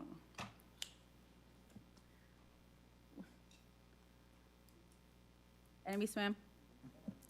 No, we're not, I'm sorry. Okay, I thought we were almost towards the gonna end, so that's why. talking about who's next. But anyway, I just wanted to leave everybody, I'm a grandmother. I have 26 grandchildren and 2 great. And I was part of Enemy Swim Day School, and I have a lot of pride in that school. I've been part of that board for years. And to see all this happening with our education really troubles me, because we have to think of our future generations. And I really feel that our kids can feel this when adults have turmoil like this.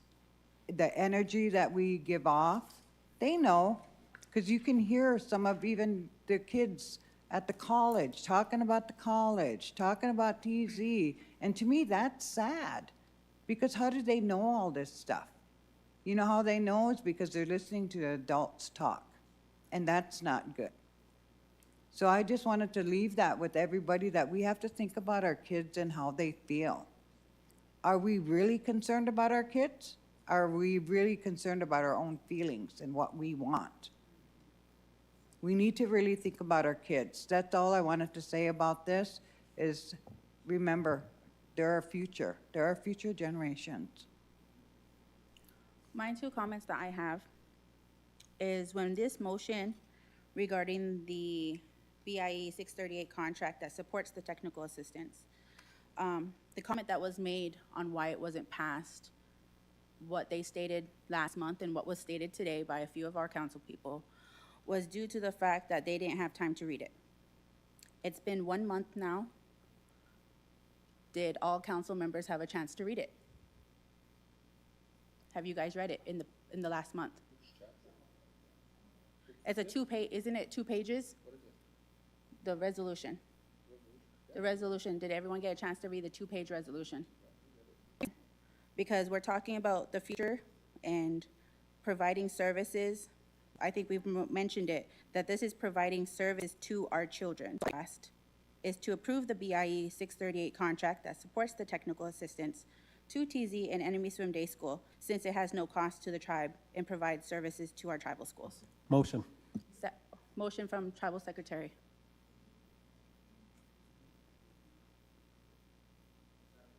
Second from Lake Traverse.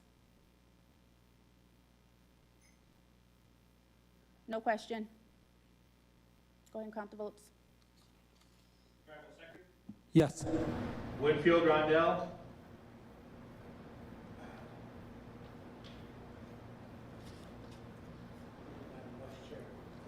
Yes.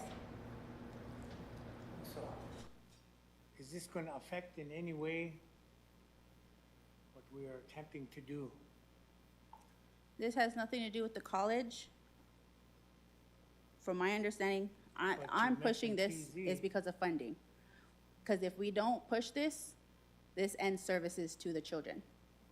That's my only concern, the ones that are in need. If there's more, well, if there's more issues, you know, I would like to discuss the issues, but no one's discussed the issues. Yes. Janelle Cook. Yes. Gabriel Compesca. I'd like to just interject. There's a protocol to codes, and there's a protocol for the community to be involved when there's a resolution proposed to council. And this resolution we're talking about was passed in 2021 or 2022, I can't remember the date exactly. And the Teos Mazzina School Board wasn't aware of it. There was no collaboration. Olense District wasn't aware of the collaboration. I don't know how many other districts knew about it. So that's my principle is there's a protocol to doing these things, and we're off track. We need to get back on track and work together. Someone said it earlier. But there's a breakdown in communication because of ego. Maybe it's ego. I don't know. You're going to be hiring a new superintendent at Teos Mazzina. Why don't you let the superintendent read this new resolution that we have, or this resolution, and let them decide as a board if they want this part of their school? We were never informed as a superintendent and as a school board that there was money involved in this resolution. It was never collaborated with us at one meeting ever because the protocol was not followed. I'd like to see the protocol so that the resolution, before it even comes to council, goes to the districts, goes to all the school boards that are involved, goes to DCA, goes to legal, comes back to council. We review it, goes back to legal to make changes in the draft and bring it back to council. Has that happened with this resolution? I didn't remember that happening. So we got to follow protocol. If we want to be professionals and make this a better community, we're not following protocol. That's my principle that I have to say. You know, feelings are hurt, I understand that. But let's be professionals and follow protocol. Let's not just bring it in a minute at the moment and expect everybody to pass it. Let's not use political interference. Let's have some respect for another. So if we do that, I think we can do things right. I'd like to see the new superintendent read this resolution before we vote on it. That's just my opinion. Because he's going to be running that school. It's she, I think it is, a she. Because I never seen this resolution when I was a superintendent until it was flopped down in front of a board meeting, and our board members didn't even know it was there. So I'm going to vote no because I'd like to see the new superintendent, when they hire that person, read it, talk to its board members, and get an approval from that school. And share it with the staff and the administrators and explain to them what it's all about. That never happened when I was up there. So I'm going to vote no. Quick question. I'm going to have to agree with Gabe. I'm going to have to say no because of that. Because because of the political interference, because it's brought up by Lexi with the motion, which we should be talking about this first before we even pass it. See, everything always jumps the gun all the time without us all knowing. That's what a debate's about, and that's why we come to just even a compromise. See, like we didn't know there was money involved. Other schools are called, they didn't even know that this was coming.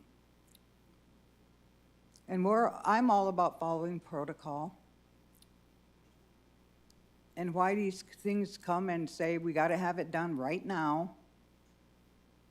Those types of things. So my vote is gonna be no. No. I have to say one thing before I vote.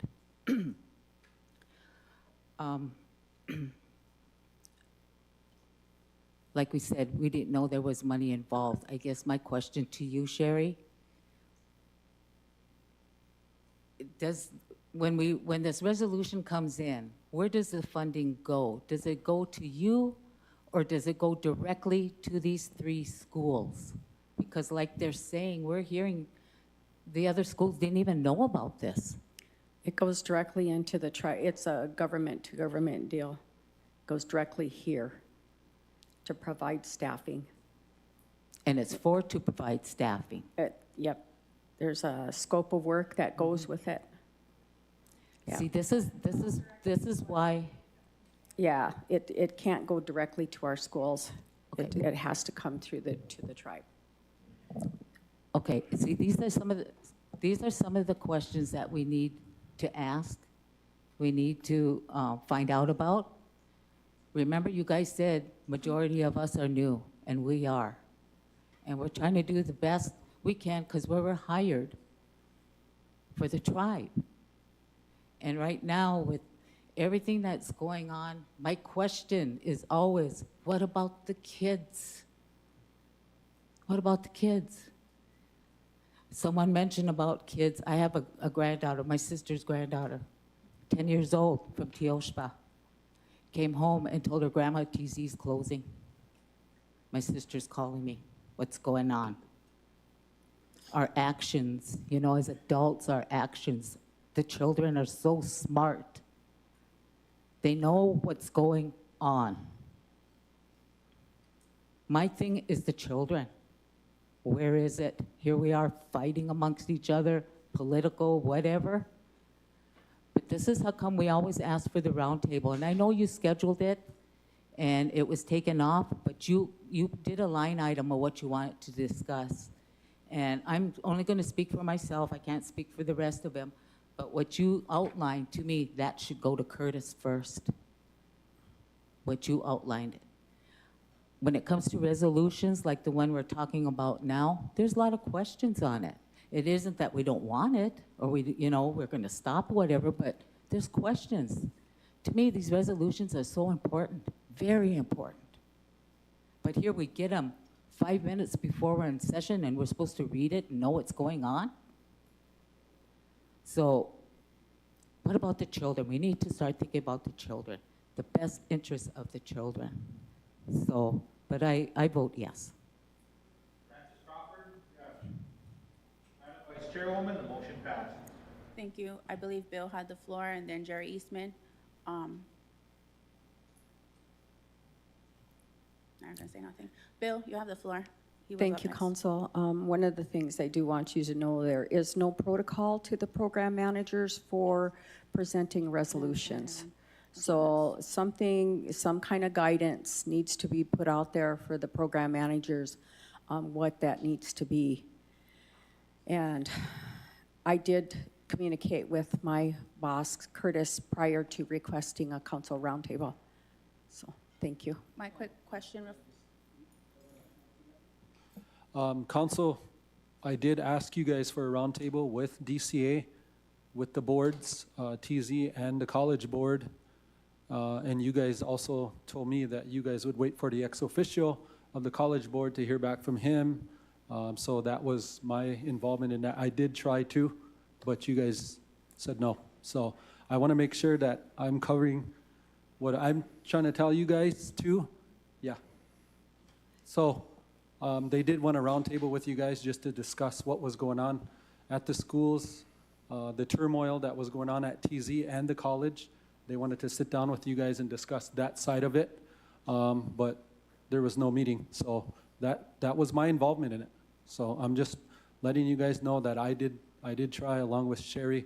Sherry had reached out to me requesting that. I went to you guys, and it didn't happen. So that's where we're at. Mr. Larak? Tribal Council, thank you. I'm a tribal elder of the community. I have a very strong interest for the students, college level students and K through 12. It's really, really shocking and upsetting. I'm speaking for me as a tribal elder. I made tremendous contributions to both of these schools. I was a former chairman of the college, former vice chairman, and a regular board member of the college. I've been board members of the University of Minnesota, Board of Regents. I got 3 college degrees. I got a physician's assistant degree, a teaching degree in physical education, health education, and I got a master's in public health administration. I worked for 8 major big tribes running multiple programs to give health care to thousands and thousands of tribal members throughout the United States. I was a former director of all the urban Indian health clinics for Indian Health Service, who are located in 50 urban areas And being on the board member over here at the college, it's terrible what's going on over there. The board is not accountable. Elders from the community gone to the board members, voiced verbally and in writing that they need to investigate the written complaints that are notarized, written complaints. We asked our our board representative to make a motion to investigate. She's done that, but the total board will not do it. I've made written complaints to Higher Learning Commission. We've handed out documents to the Council on Autonomy of the governance of that college, no political interference. Written complaints are not political interference. They are authorized, they're honest. People are writing saying these are the truths of what's happening. We got 39, 40 tribal members who have either been terminated or resigned because of the misconduct, inappropriate conduct of that president eliminating these positions. Now you look in Minnesota, you see all these advertisements to fill positions. It's almost September. School's going to start. They have no librarian, they have no bookkeeper, they resigned. One medical. So that college is not in a stable condition right now. You got internal turmoil. Just recently, 2 more people, one got terminated, the grant writer, and another individual resigned.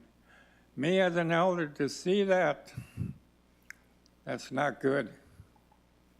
You as a council, you have the authority over all programs. I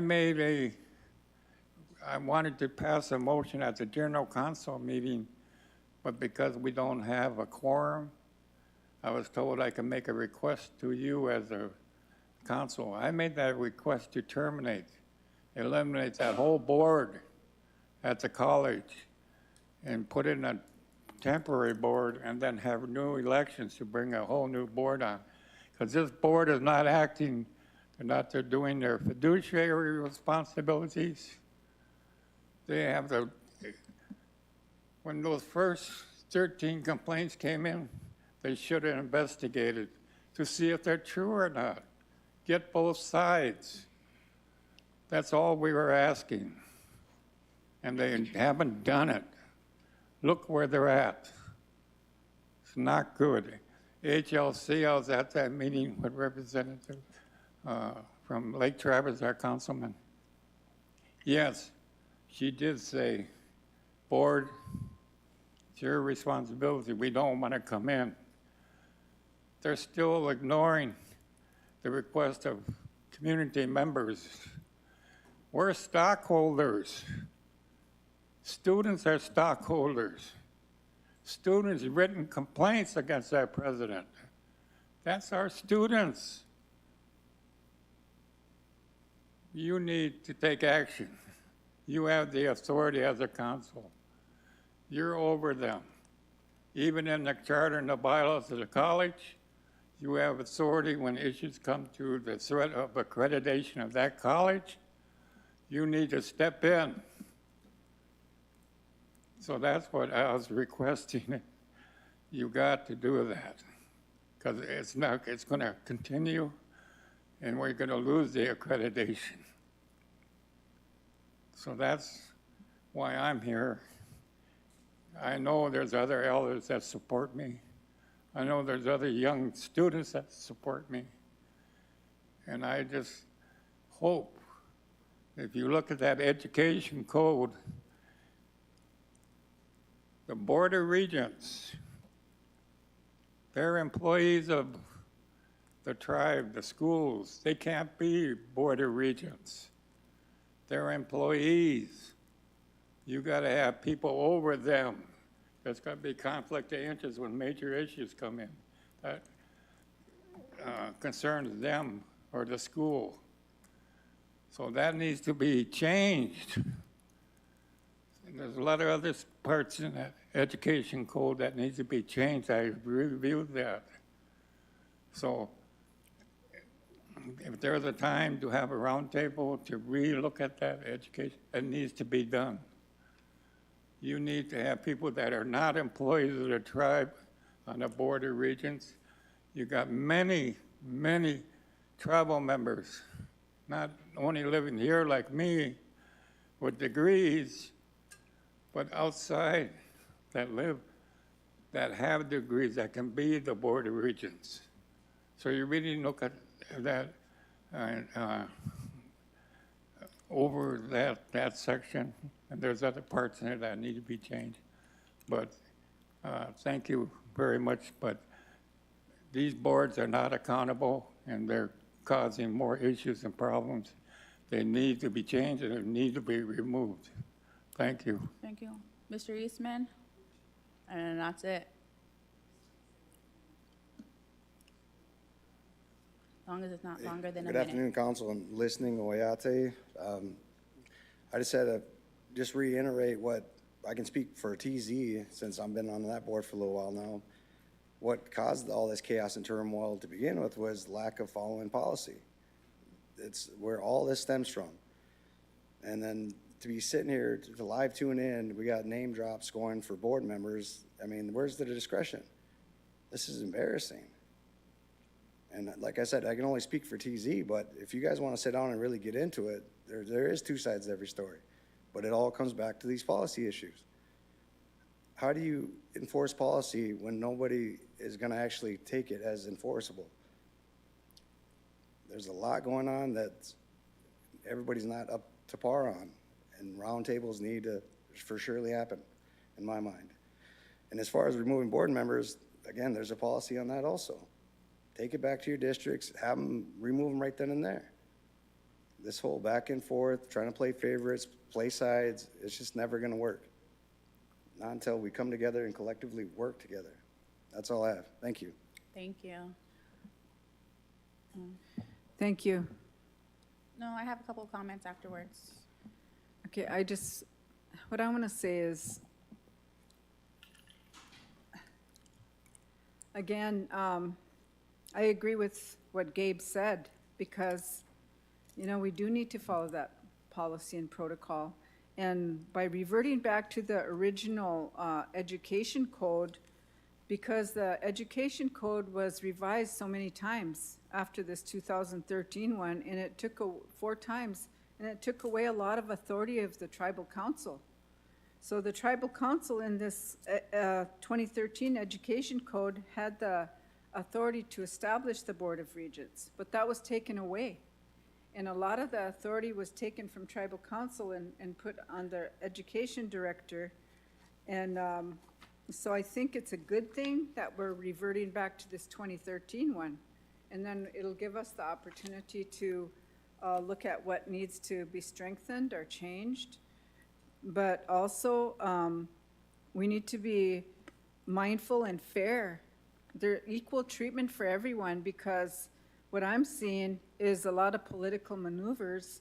And I know for a fact that Teoshpazina staff that came down and tried to fight for their rights and have their voice be heard, they all got written up in a letter put in their personnel file that they committed political interference. So yet we have a lot of staff sitting here today. Is that political interference? I don't know. Is it? But I just want to say, as ex officios, everybody knows that I don't agree with the ex officio concept, because we tend to support that entity. So, you know, the ex officio will support the entity that they're sitting over. And I don't think that's right, because what's right is right, what's wrong is wrong. So you have to stand up for what's right, but it's not always the case. And then we get piecemeal information. That's why we're in the dark a lot, because we're not given the information that we should be given, you know. But I just want to say thank you for your time, DCA, because I don't think it had to elevate to this, because it was just looking at the code and seeing how much of the chaos we can correct and fix, because it does keep coming to us, and as the leadership, we are getting the complaints. And just getting blindsided here with emotion, that, you know, that was also, in my mind, it was political interference. But, you know, again, hopefully we can all get on the same page and get on a working level as professionals, and we can go from there.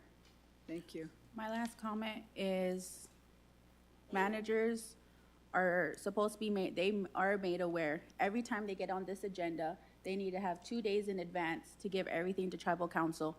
Obviously today, you heard me earlier talk to another manager because she did not get no prior approval from an executive and did not follow the policy. And so we informed on TV, television, saying that you need to have an executive approval. So every manager and every staff member who is listening today, and we will do an executive memo to all of our staff, that you need an executive approval to be in here.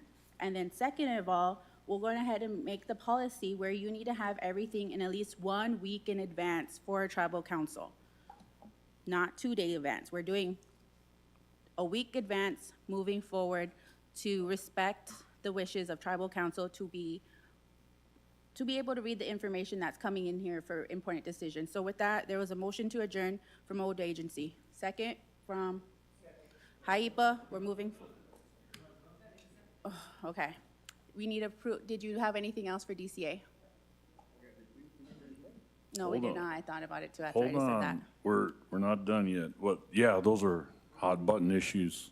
Yeah, those are the hot button issues that we had too. But the other hot button issue that we're getting questions from, and we're actually pretty curious at DCA, is regarding the cannabis and cedar tree.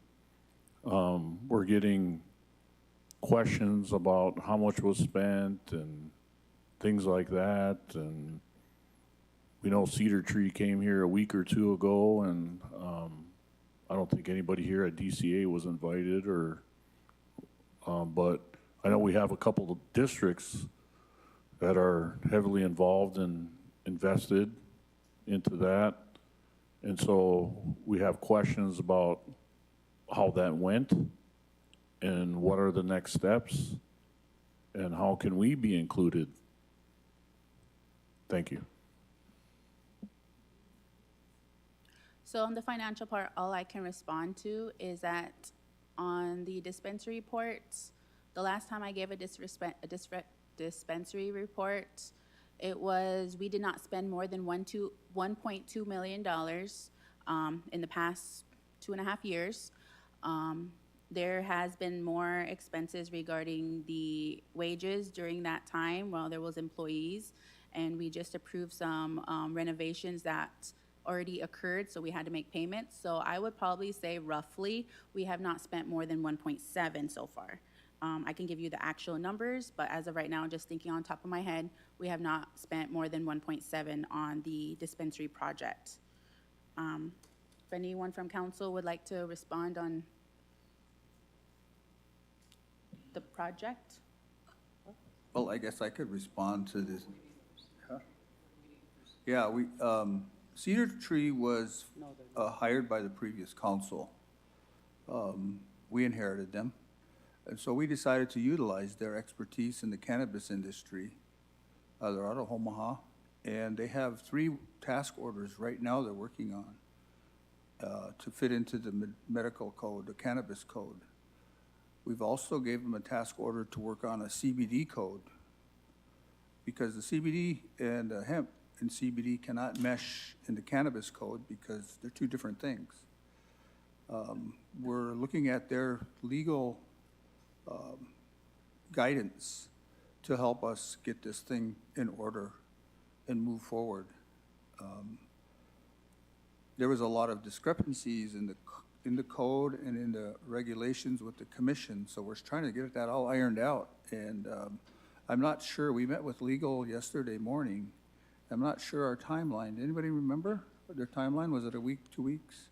on those task orders. So what they'll do is bring that back to us, and then we'll review it, and then we'll give it to our legal team and let them review it. So there is a protocol in place, but they've been a part of this whole cannabis project since, I think, year and a half, 2 years ago. They were hired before we came on board, so we're just utilizing them. Few So, months. what's that? They've only been on for a few months. Yeah, but we didn't hire them. They were previously hired by the last council, so that's kind of all I have, and anybody else wants to say anything, but we're just waiting for their guidance. Okay, Ms. Wynn? We were given from Cedar Tree an assessment, the first assessment, and the second one should be coming. But Anime Swim will get a copy of that if they want to see it, because it is done. And I don't know about the rest of them, but I will give mine to my district, the assessment that was given. DCA? So the way it sounds, you guys are still going forward with the dispensary and cannabis then? You're still going forward with it?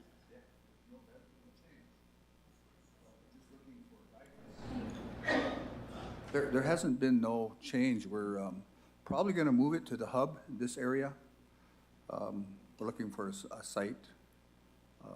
But yeah, we're not giving up on it. And it's just a matter of getting everything in order so we can get it open and go from there. Lake Traverse? So your next meeting with Cedar Tree then, can DCA be part of it? What's that, Karen? DCA be part of your next meeting with Cedar Tree?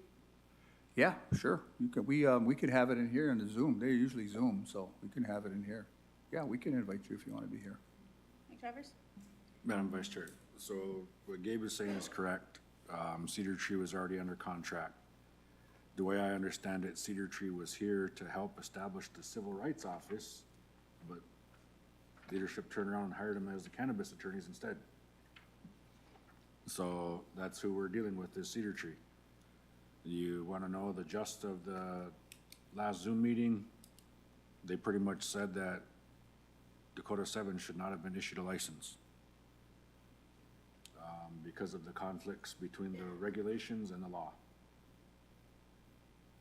So now they're going to give us an evaluation on what needs to be changed, and after that, the decision will be made to go forward or scrap the project. Hopefully it's the first part. DCA?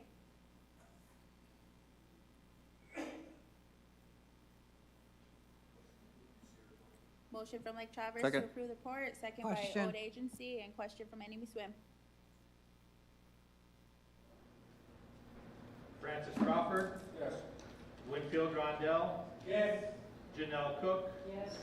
Gabriel Compesca. Yes. Cheryl Owen. Yes. Myrna Thompson. Yes. Wanda Barnes. Yes. Tribal Secretary. Yes. Madam Vice Chairwoman, the motion passed. Thank you. Motion to adjourn from Lake Traverse, second Second. from Enemy Swim, we're adjourned.